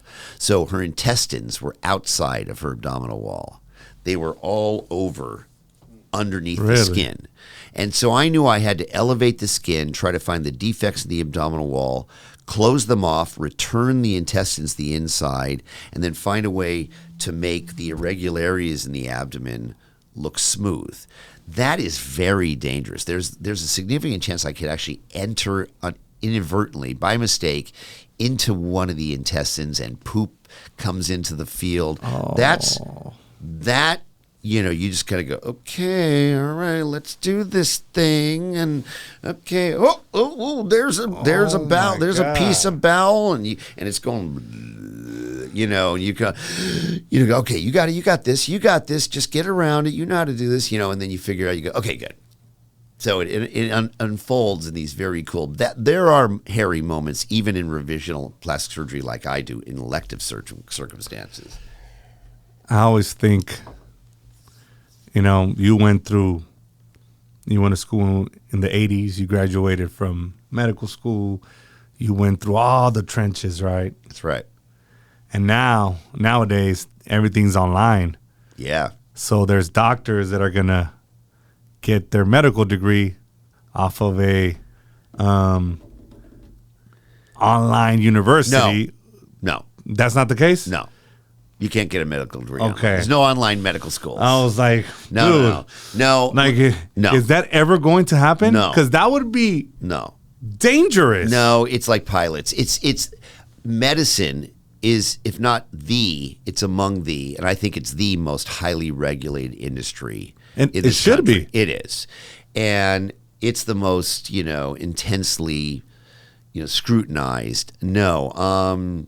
It's actually harder. It was, look, when I applied to med school, you know, the acceptance rate was like 6%. I think it's 2%. I mean, it's really hard to get into medical school now. But it should be. It should be. And there's no online medical schools. And I'm like, okay, do you think that will ever happen? No. I hope it never does. No, because what'll happen is, you know, our doctors are going to be robots in the future. I can already tell you that AI is better at reading an X-ray than a human is. AI is better at reading a pathology slide than a human is. We're still better. Well, they can't operate at all yet, okay? But I will tell you, it would be interesting to take a really smart doctor and have him go meet a patient and examine the patient, and come with and a patient who has a very difficult diagnosis to make, and then have, even today, right now, in the early-ish phases of this, have that same patient with the difficult diagnosis to make go in and talk to ChatGPT and say, hey, I'm having these symptoms, and ChatGPT asks you questions. And then you feed in the MRI or the CAT scan and the blood tests. And how much better a doctor would be at ChatGPT given all that information would be. I bet you maybe a very smart doctor would still be better, but an average doctor, I'm not so sure would be better at making a diagnosis today than ChatGPT would. ChatGPT is a very good doctor. I will tell you, we used to hate when patients used to come in with Dr. Google, we called it. Because Dr. Google is a moron. You know, you go, well, I'm having some weight loss and a cough. Oh, Dr. Google said, you have the worst kind of cancer of all. They'd come in, oh my God, I've got lymphoma. And you go, no, you just, you know, you have a virus, and mono, don't worry about it. They come in now with Dr. ChatGPT, it's accurate. ChatGPT is pretty amazing. Super smart Dr. ChatGPT. You can take your labs and download it ChatGPT and get like the most perfect analysis. So the AI is going to make a very good doctor. When do you see robots actually conducting surgery? So I think, well, we use them now. We control them now. So there's a thing called the Da Vinci robot, right? Where you actually put the robot arms into the abdomen and then you scrub out and you go behind a screen and you move the arms. So that's today's version of robotic surgery. But what you're asking is what's called autonomous. Yes. That the robot is deciding what to do, how to do it. I think you have a picture of Elon Musk right there, which is the coolest picture from Joe Rogan's podcast when he's smoking the thing. I remember the moment he did that. He says 3 years from now, the best surgeons will be robots. Completely wrong. But 15 years ago, he said, a year from now, 15 years ago, all the cars will be robo-taxis. Of course, That's not true. No. Yeah. So I would say robots will be operating independently, certainly within 20 years.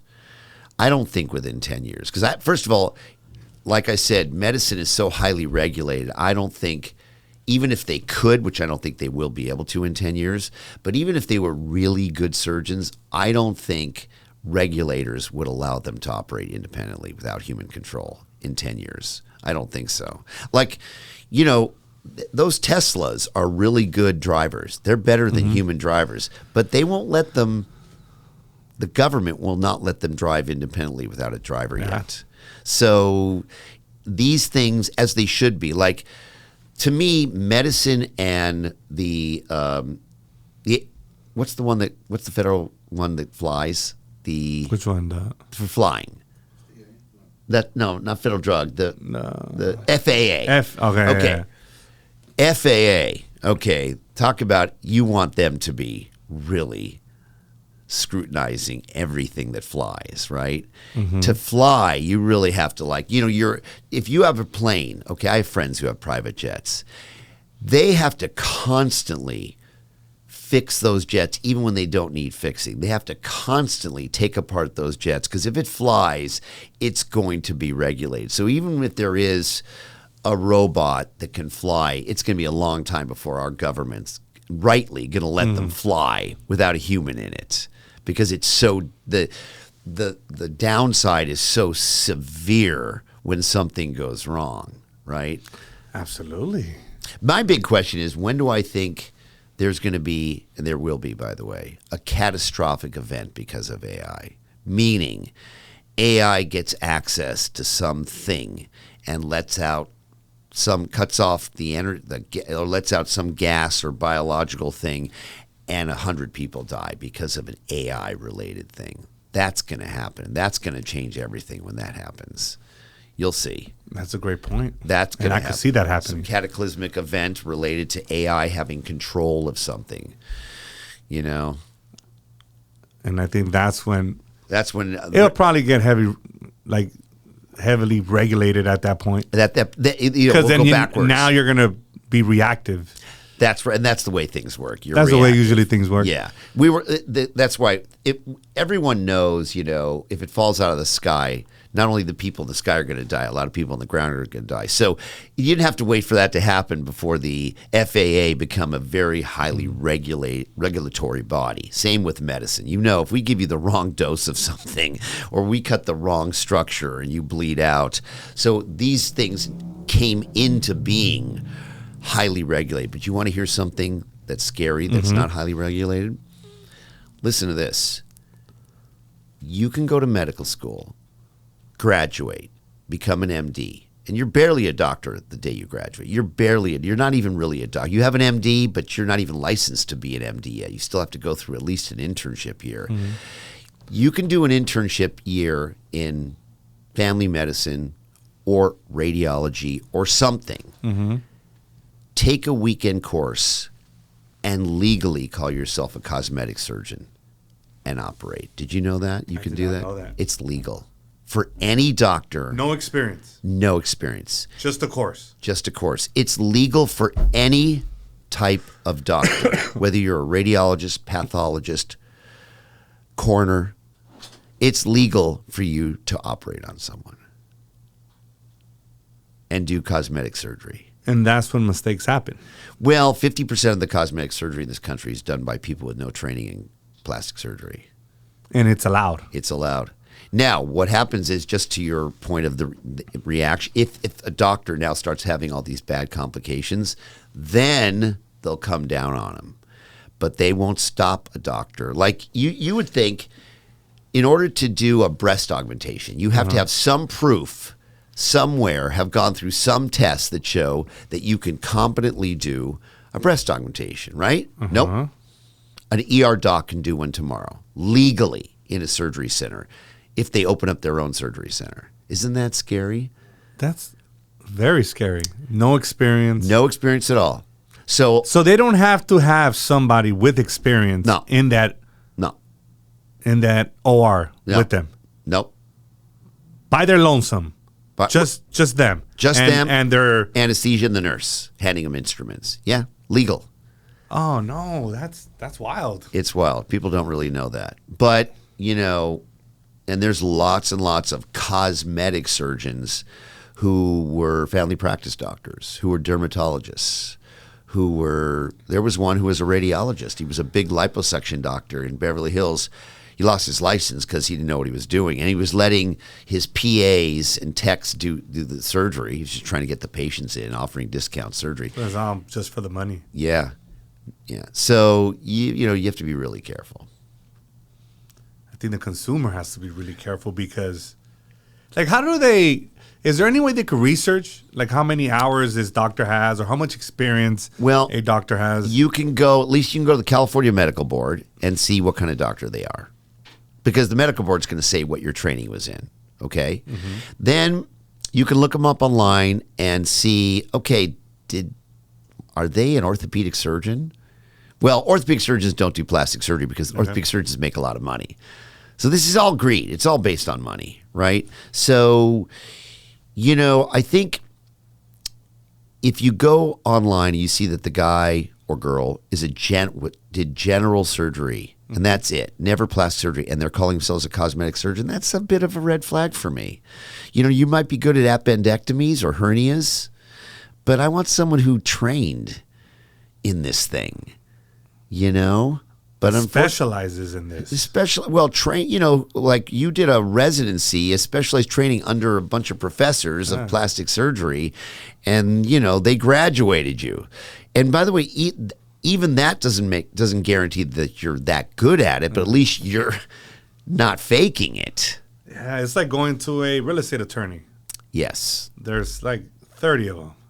Yes. One specializes in estate planning. Yes. The other one specializes in taxes. You want to go with the... I agree. But at least if you go to... I do a lot of medical legal work. Okay, I'm a certified expert for the California Medical Board. I was in trial the other day where a doctor was being sued, okay? And the patients... And the doctor didn't do anything wrong, okay? And I was there to defend the doctor. I was there to answer, to give the truth. Not to defend the doctor, but just give my opinion. Which my opinion was he didn't do anything wrong. The attorney for the patient was an employment specialist. An unemployment specialist as an attorney. And so he decided to take this malpractice case, and he gets up there to cross-examine me, and he goes, Dr. Dubrow, and he asked me a question, and it was like, dude, you're not a malpractice attorney. What are you doing here, man? So he asked me 4 questions, and it was very clear to the jury that is like he didn't know. No clue. And then he goes, "You're the botched doctor, aren't you?" And I go, "Well, I'm on a TV show called Botched." "Well, doesn't that mean this patient's botched if you're the botched doctor?" I go, "What?" And he did not say that. It was just so incompetent. But okay, nobody's dying when he loses that case. But if a doctor is not trained in this particular specialty, that's a little more risky than a lawyer who's just losing a case. All right. So, I mean, you don't want to hire a divorce attorney who's really does employment law. Exactly. You're going to get screwed when you get divorced. Dude, that's not the person you want to hire, right? Right. I always have this thought. I always think about this. I'm like when it comes to plastic surgery, and I'm like, I wonder if Dr. Dubrow ever just turned anybody down. Yeah, all the time. Because there's some people that get multiple procedures. And I think there's a thin line between okay, you're obsessed with plastic surgery. Yeah. And you might have a mental health problem. Body dysmorphia, BDD. Body dysmorphia disorder. So if you're the classic thing with BDD is, and you can always spot them, they come in and they have kind of a minimal defect, a minimal problem, like maybe a tiny bump on their nose, and it's ruining their lives, and they expect perfection, and everything will be wonderful when that little bump comes off their nose that you can barely see, or my left brow is higher than my right, and you go, you can't even, maybe turn your head this way. And so an extraordinary amount of concern about a problem that is minimal.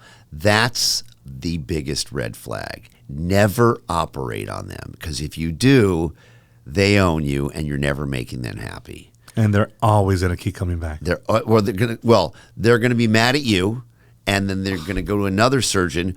They're going to trash you to the other surgeon, and the other surgeon wants their money too. So they're going to go, oh yeah, that doctor's terrible. He sucks. And now he's next on the list. He blew it. I mean, and that's the problem when you're the botched doctor, because you have so many patients who are those BDDs, and they kept going to plastic surgeons, kept having new operations, revision, and now the tissue's destroyed. And what puts me in a tough situation is they have body dysmorphia, which I would normally never operate on a patient with that, but they're destroyed. So do you say, wow, I'm not going to operate on you, but you're destroyed, so you get to walk around destroyed for the rest of your life? This is how I handle it, because this is a weird situation. I have to operate on the worst psychological candidate there ever was. I say, let me ask you a question. What if I make you worse? Which is definitely a possibility. How's that going to affect your life? And are you going to go crazy on me?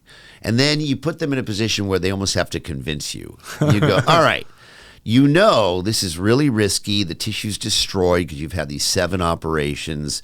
We may have to do a few tweaks. It could go worse before it goes better, but I'll hang with you.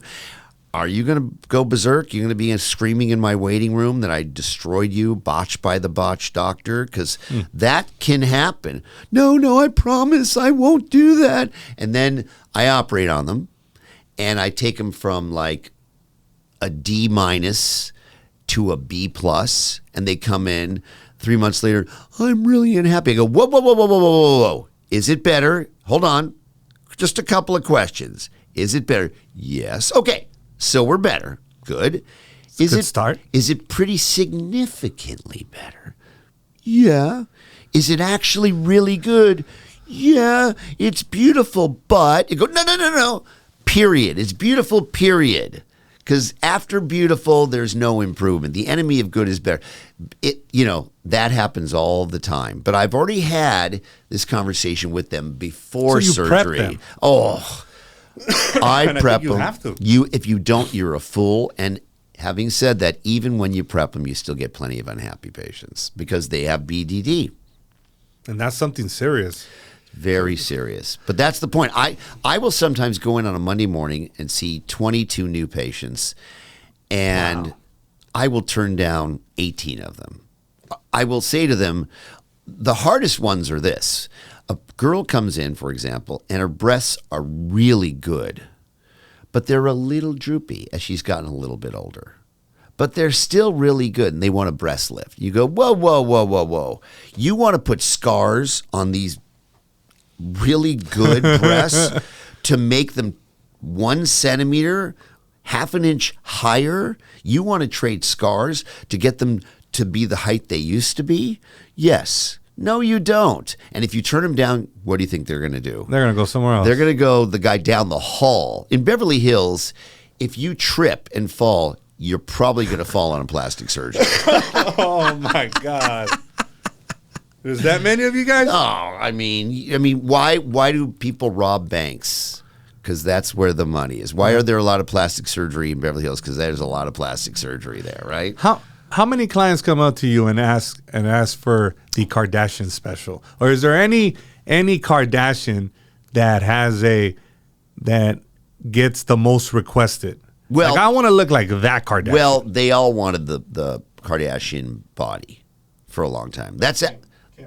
They wanted the butt. Oh, so they want the Kim special. They wanted that. They wanted the butt. And But I never did that. So I wasn't the guy who yeah. did all that. But that was a big deal. That was the fastest growing operation was the butt. Now it's much less popular. And plus people know I'm well known enough that not to come to me for a butt augmentation because I'm not going to do it, right? So nobody's coming to me for it. And by the way, we ask you on the phone, what are you looking for? Well, I want a Brazilian butt lift. Well, Dr. Bro doesn't do that. You got to go somewhere else. You got to go somewhere. They're still doing it. But so, and now Kris Jenner, they want the facelift, which is, by the way, she's the greatest single thing that ever happened to plastic surgeons in the last 5 years was that really good they're facelift. booming. With that, everybody wants that facelift. Yeah. What's the biggest lie about plastic surgery? That it's like having your hair and nails done. Like it's just having a little work done, and that it's going to be a chip shot. It's easy, and there's going to be 100% of patients, I would say, who have plastic surgery regret it in the first week. So there is really? There's that. Oh my God, what did I do to myself? But the other thing is, there is a real phenomenon called plastic surgery regret. Even when it went well, a certain percentage of patients regret having done it. Why? Because they have it's that kind of like buyer's remorse? Yeah, they do. They have buyer's remorse and they feel like, why did I do that? How I spent that money, and even if I didn't have a complication, now I look different, and now I have breast implants and I have to have breast. What's interesting is Kylie Jenner did that thing with the lips. And then obviously did her, the reason I say this now is because she's admitted to it, but obviously did her breasts and maybe some other things. And then she finally came out about 3 years ago and said, I regret doing all of that before I had kids. But that didn't make that much news. It only makes news when they talk about what they've done. Okay. And so I went, whoa, why don't we focus on the fact that she regretted having her breasts done, and maybe that'll help people. And I'm not trying to steer people away from plastic surgery. I'm just trying to make it so they make a better, an informed decision. Informed decision is what it's all about. Yeah. When should somebody remove their breast implants? When they are too big now because they've gained weight. When if they still have the old textured. There's a type of implant that has a textured surface to them. They have been known to rupture. Not so much rupture, but they have been associated with this rare form of breast cancer called anaplastic large cell lymphoma, a type of lymphoma. So they should have their implants removed. If you're over it, if they're hard as a rock, if they're just bigger than you want them to be, get rid of them. Just get rid of them and do a lift. If you can. The problem where it gets tricky is if 90% of your breast volume is the implant and taking them out leaves them very deflated with very little breast tissue and very little to work with when you lift them, it's hard to give a patient a good kind of breast contour and projection without an implant. So that can be tricky. So you hope that if you're removing them, that you still have enough breast tissue remaining that we can make a geometric structure out of them that's attractive. Or else you would put a smaller one that doesn't have that cancer. Yeah, it doesn't. Yeah, it doesn't have that risk exactly, or it's not so big. Yeah, but I mean, the old days. It used to be said, well, you have to have them removed every 10 years. Yeah. Not true. You can theoretically have them far, far longer, just as long as if they're silicone, you do surveillance. And that surveillance is occasionally do an MRI to make sure they're not ruptured. Okay. That's what you're supposed to do. Yeah. Botox. I love it. Love All right. it. Can we touch on it? Yeah. They're trying to convince me to get it, but I'm scared, Dr. Dubrow. You're pretty smooth. But Let me see the smile. Oh, see? You see this? yeah. Yeah. I'm not down, sir. I can't. Definitely don't do it. I don't. It's hard for me. Let me tell you why you don't. Two reasons why you don't want to do Botox. One, Botox around your eyes, you are going to like it. So now you're in. Now you're screwed because now you just had a little bit. You had a little taste. Okay. You're now a Botox drug addict. Because it's pretty good. It's pretty good. Really? Well, around the eyes, it really works well. Where I don't think Botox would look good on you is you have a very smooth forehead right now. fantastic hairline, lucky guy, very smooth forehead. And if you do Botox so that when you lift your brows, you don't have the lines, and when you're not lifting your brows, you're going to look like a shiny Botox dude. Kind of weird, right? It's a little bit feminizing. Yeah, I don't want to be weird. I don't want to be weird. But I have news for you. Your little crow's feet, they don't age you at all.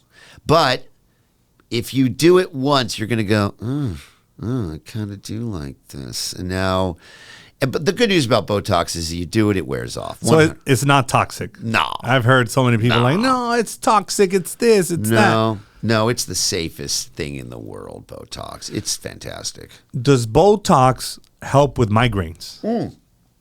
Absolutely. In fact, neurologists use it all the time for patients with severe, what's called unrelenting or intractable migraines. They put it up in the scalp. Yeah. Oh, it can be very. Botox off-label is amazing. Botox can be used in the sweat glands.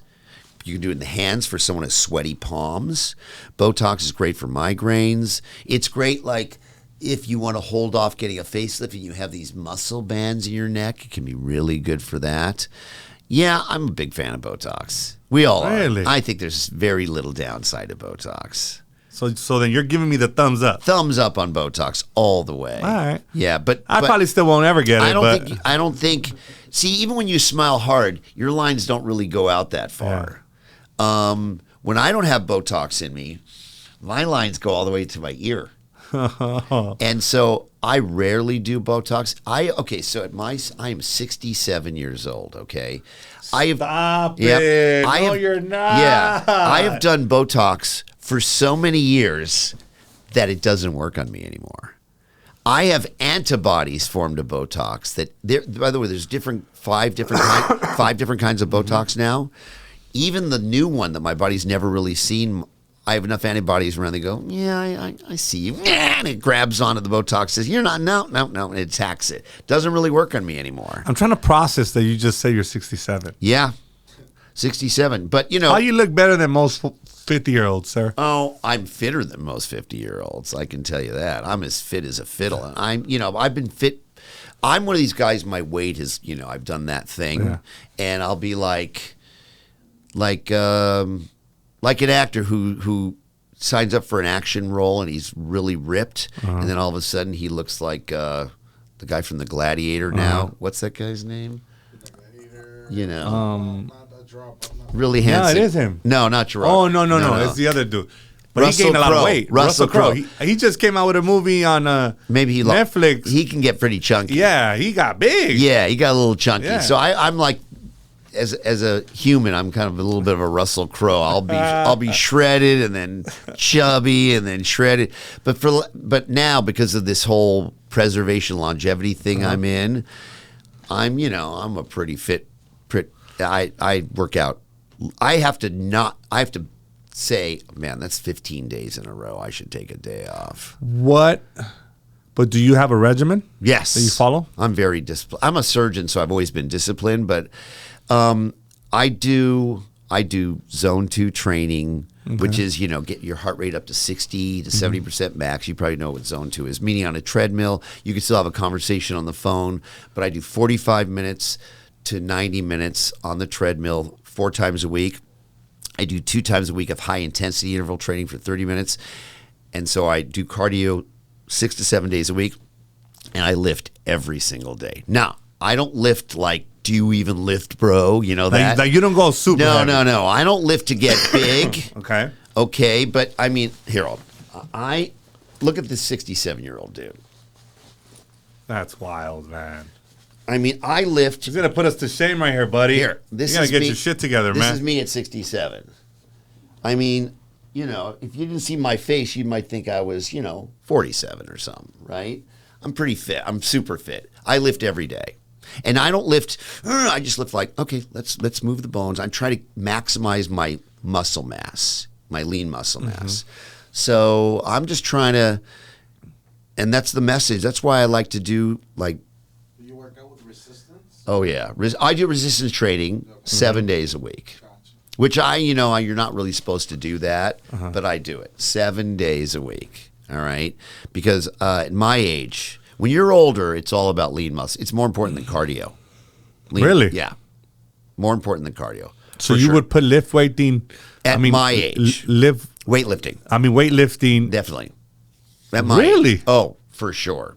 It's all about, particularly if you're female, because there's this thing called distraction osteogenesis where, women get thin bones, osteoporosis, osteopenia. The more muscle they have, the more it pulls on the bone. That stimulates bone growth. So women over 50, over 40 really need to do resistance training, even more than guys, because we naturally have more muscle anyway. But I'm really, I make, it's my job. What do you eat? I'm married to a woman who's on TV, and my wife is an extraordinarily clean eater, and so we eat. That's what my wife said about your wife. Yeah, she's very precise, and we eat. I mean, we eat like humans, but we eat. I try to do 150 grams of protein a day. I try. How about carbs? I love Trying to minimize carbs. I try to. I love carbs. I think we all do. Yeah, I do. I take GLP-1s. I'm on them. Okay, for sure. Of course, I'm on them, right? Because I'm a huge fan of them, and they don't allow you to eat that many carbs. Really? No, you get sick, and they get rid of the desire for carbs. Does it kill the desire for sugar as well? Carbs carbs. sugar. Yeah. So. Yes, it weirdly does. There's nothing Really? better than a GLP-1 drug. Yeah. It all of a sudden you look at a cake, you go, ugh. It's the greatest thing. I need to get on that. By the way, now. it's such a life changer. Is there one that specifically makes you say, ugh, tacos? Yeah. That's the one that I need, I love sir. that too. By the way, you go on Mounjaro or Zepbound, same drug. And all of a sudden you go, oh, I want a taco. And you eat half, you go, yeah, it's enough. I'm over it. It disconnects the dopamine buzz you get from eating tacos, from eating carbs. It disconnects it. You lose it. Some people, it takes the joy of eating away, but it's okay to take It's okay. It's okay to I've been doing it for 42 years. It's okay to It's okay to lose the joy for like 3. Give me 3 good years of not wanting to eat all that delicious food. It does the same for alcohol. Like if you have a drinking issue, I think everybody who has a drinking problem, I would immediately put them on a GLP-1. Really? Yeah, because you look at alcohol. First of all, you get sick if you drink too much immediately, and you immediately go, "Yeah, I don't want it anymore." These drugs are a miracle. These are the AI of medicine right now. I don't drink. I don't smoke. Wow. I'm really disciplined. If I get on, I'm telling you, Dr. Dubrow, if I get on any of these You're gonna be peptides, you look shredded now, by the way, but you're gonna. I'm gonna lose a lot of fat. Yeah. Like, I box a lot now, so I think I'm kind of I've been developed an obsession with boxing right now. That's good. So the it's greatest like, exercise. I think it gives me so much. It's great therapy. Oh, for sure. Do you want to invest in real estate but have no idea where to start? Go ahead and send us a text or give us a call at 323-352-7946 and let's discuss what's the best option for you. Now let's get back to the episode, baby. Since I'm so focused on my movement, especially when you're sparring, if you're not on your toes, you're gonna get punched. Yeah. So I'm on, it's great. Really, really into it. Stay. But yeah, GLP-1 drug just gets rid of all that noise, the food noise, which is the biggest issue for people. Yeah. Oh, at least for me. For everyone. Yeah. And that Reta fat burns. So it takes it to the next level. It not only gets rid of the brain desire for the sugar and the alcohol, it would even be good for any kind of addiction, even a sex addiction. Really? Yes. My biggest concern with taking anything is it going to make me... I'm always concerned with being jittery and having these side effects of because I'm already hyper. I'm hyper. Yeah, me too. I'm high strung. Me too. Already. Yeah. You know, the moment you got here, we just started talking. I know. So I'm afraid that's going to make it. No, I won't. No, some people. I don't want to have a reaction to it, is what I'm saying. Well, okay, I'll tell you. Let me tell you the negatives in one second. But I think there's more of a concern that it would chill some of that out. Maybe I don't. And by the way, I don't think it does. But if anything, it would take some of that dopamine buzz away that you get from like being a hyper intense focused guy. You get off on the of it, but it doesn't. It doesn't take that away. But let's talk about the negatives of it, okay? Because there are some negatives. It slows down your GI tract, so you get more constipation. You get full very easily. It gives me very bad reflux. So I get that acid heartburn thing. I'm eating Tums and taking Protonics. I'll take that side effect. I'll take that side effect to have very little body fat, to be at this stage of my life, I have abs a little bit, and to not, I don't think about food at all. Zero.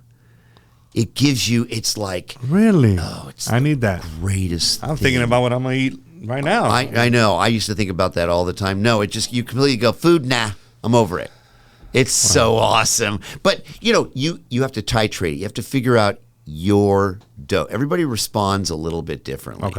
Okay, so you may start it and go, did nothing. And you go to the next dose, you go, did nothing. You go to the next dose, you go, whoa, I can't eat anything now. And then you go, all right, maybe I'll dial it down a little bit. You got to figure out your thing. But when it's a beautiful Imagine that and creatine. Yeah. You give it a whirl. It's amazing, and what it does for brain, all of it's just the future of everything right now. And we're gonna have to do it. Yeah, I'm on it. All right. Before we go, what is a plastic surgery trend that needs to stop? The BBL. The BBL? The BBL, baby. It needs to go away. Because first of all, I don't like the way it looks, but that's my own personal thing. But secondly, just not worth it. And if you think about it, let me give you another piece of information that makes BBLs weird.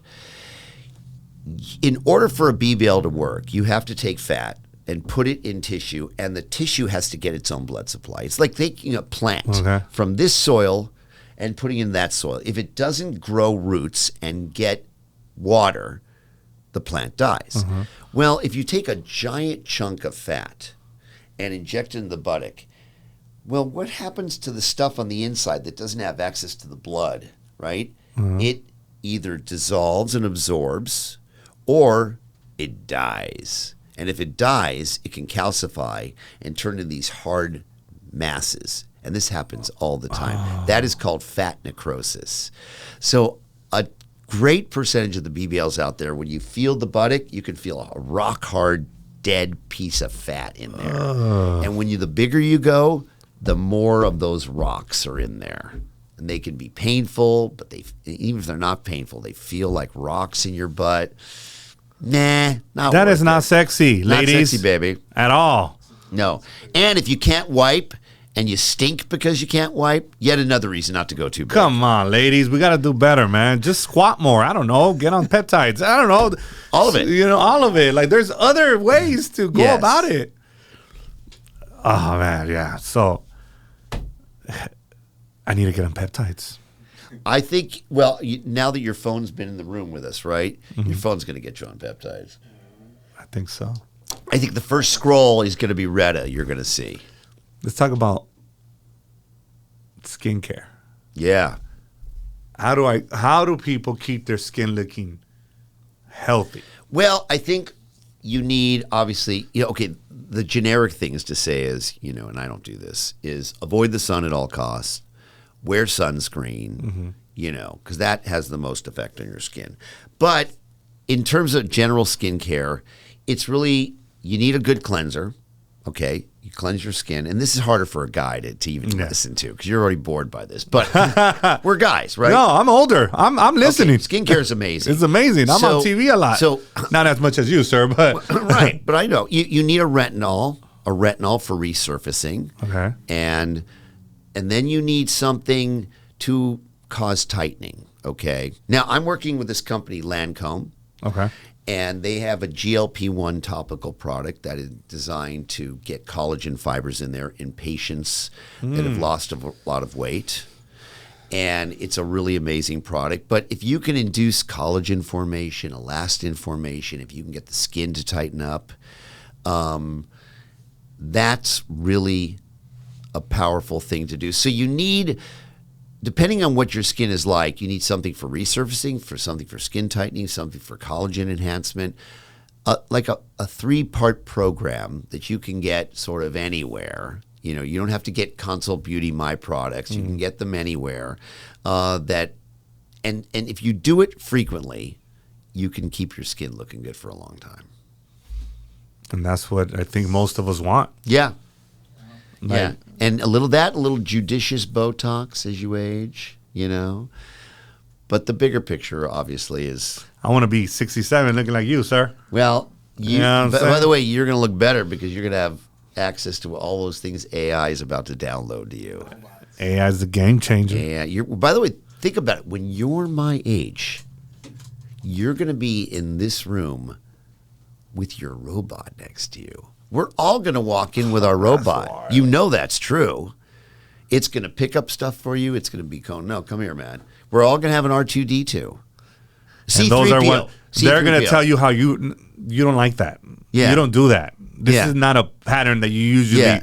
And when you're That's crazy to me. Because I don't know if do you have a relationship? Do you ever talk to ChatGPT?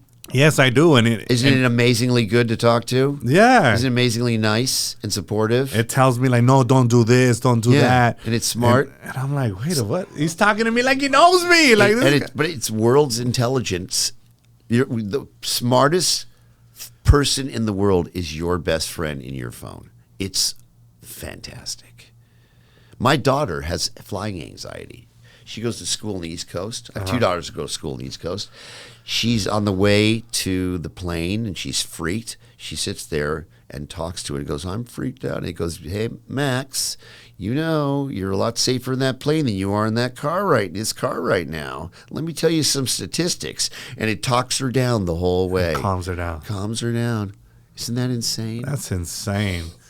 Imagine when I was going to school, and we never thought in a million years we would have self-driving cars. That was a myth. It's back in the future. That was like, Back to the future. Well, remember there were subjects iPads. in high school that you hated, that you weren't very good at. Imagine you just have this thing. You go, I don't get this, and it knows you. Goes, let me explain it to you in a much easier way. And it starts out at a 7th grade level. You go, oh, I kind of get that. Okay, let's take it to another. And it's like, these are going to be the best teachers in the world. They already are the best teachers. When I go into trial, I talk to the thing, go, hey, this is my theory. Goes, yeah, why don't you try this one? I go, oh, yeah, that's a good one. I don't think about that one. Like, I didn't think about that one. I've been having ChatGPT rewrite some of the things I write. I'm like, hey, that's much better. Oh, it's, yeah, And that beats, you know. When I was writing that. Yeah. yeah. Any questions? Right now's the time. You got the man. Now he answered all of them. He answered my questions. Yeah, so I want to see you, my man, All right. on a GLP-1, All right. like tomorrow. All right. They're inexpensive now, too. Yeah. But you said insurance, and I make Yeah. You qualify for sure. Well, yeah, you do qualify. I hope you have the insurance that will allow you to do it. You can apply on lilly.com for it. Lilly, Lilly.com, and it'll do a telehealth thing for you. Tell it how tall you are, and see. Okay. Because if you get your insurance to cover, it could be like $30 a month or something. What? Yeah. You think I could get my insurance to cover it? No, you're not. You're not meeting the criteria. No way. it. It was Lily.com. Lilly.com. Yeah. Lilly, right? Yeah. Yeah. And fill out their stuff. Yeah. You're not going to get insurance to cover it. But by the Darn way, it. it doesn't matter. It's so life preserving anyway. Last question about Botched. Yes. How did that change things for you? Oh, I mean, yeah.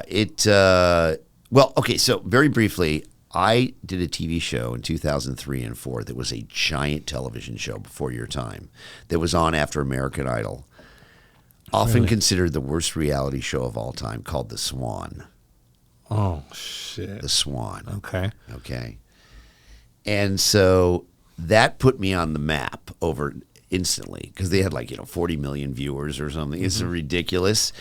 And then I sort of stayed, I wrote a couple of books, did this thing, and then all of a sudden I was on Real Housewives of Orange County as the husband. And Paul, the other guy on the show with me, was on Real Housewives of Beverly Hills. And they left that show, And he calls me one day. He goes, dude, you do a lot of revisional surgery. I go, because we were good friends. I go, yeah. He goes, let's do a show about fixing bad plastic surgery. And I go, it sounds dangerous, man. What if we blow a bunch of patients? It's going to be a disaster. And he goes, no. So we pitched it to the housewife producers, and boom, E picked it up, and it was a hit instantly. Instantly. And Well, it's a really good show. Yeah, it's a good show. It's fun. It's fun. And it's interesting. And it's a good message, and it's clean. It's wonderful. And so literally we're sitting there in New York promoting the show before the show came out, and we're at a bar watching it on TV. We said to the bartender, hey, could you put this? We're on a new show. And we're looking at Twitter, which was a relatively new thing. And, oh, my God, are you seeing the show, Botched?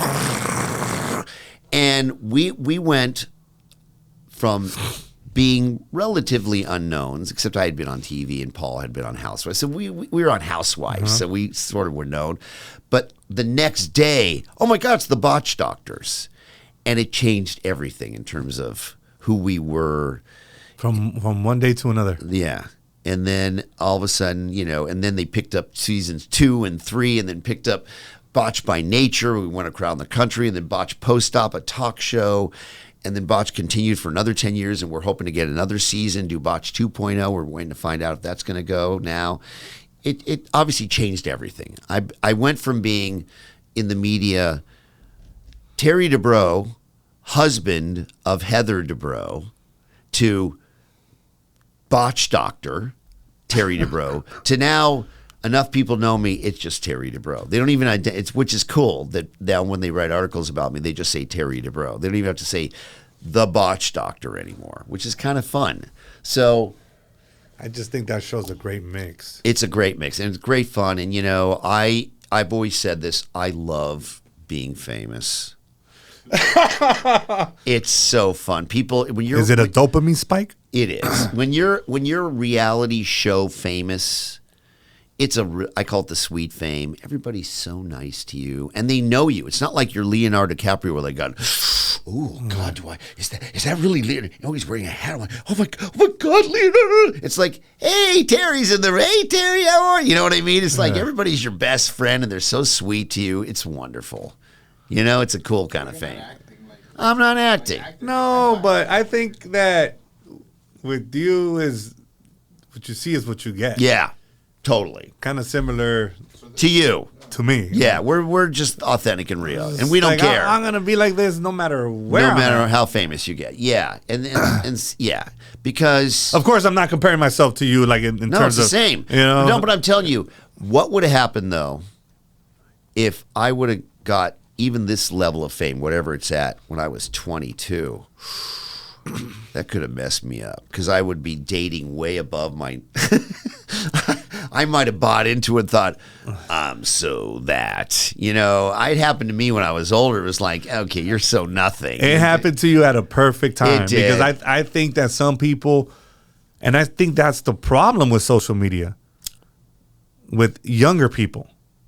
You get That famous at weird you stages. get famous at Yeah. at 21. Do Do you remember what you were doing at 21, sir? Yeah, I do. Because I do. Yeah. And imagine Yeah. all those blessings at that age. Yeah. It would have That would probably corrupt you. It would have messed me up. It would, I would have gone crazy with the girls, I think, to be honest with Absolutely. you. Yeah, I had big A 20 testosterone. 21? A 21, testosterone off problem. the hook. That would have been a problem. It would have been a major problem. Yeah. So I think Or- everything happens for a reason and at the right time. I would have wasted a lot of time chasing that. Yeah, Yeah, kid in the candy store thing. absolutely. And I Yeah. think, And what a waste. yeah. Would have been fun. It would have for been what hella was. fun, but I'm glad that it happened at the right time. Yeah, it's a good time. Yeah, I enjoy it. People are really nice. Well, sir, it's been a couple of hours. 2 hours? Yeah. Wow, you and I are like a couple sorority girls. I'm telling you, man, it went by so We're just fast. chat like we're having that was fun. And I really, really enjoyed it. And I knew since I watched a couple of your episodes, and I'm like, told them, hey, you need to clear these cameras because I think we're going to go for like 2.5 hours. Yeah. So I do appreciate you taking the time. I know you're very busy, Oh. and it means a lot to me that you're here. Well, first of all, I really enjoyed this. You're obviously extremely bright, authentic, real person. I'm happy for all your success, and thank you for inviting me. And I just hope that some of my message gets to your audience, and And it will. and I know, and that they will use it to preserve themselves, have a better life, and the best stuff is coming. It's scary. This AI stuff can go real sideways, but if you keep optimistic and keep focused on it, you can make it work for you. A better life is coming for all of us. Thank you for being so genuine. It means a lot to me. Thank you very much. Thanks for having me. And you guys are in for a treat. I hope you enjoyed it. And we are out. And I hope we get a part 2 in our new location. I'd love to. It would be amazing. Yeah. Dr. Dubrow, appreciate you. Thank you, my man. Yeah. Thank you so much for tuning in. We appreciate you. Now make sure you hit that subscribe button, turn on your notifications so you don't miss our weekly episodes. See you on the next one. Let's go.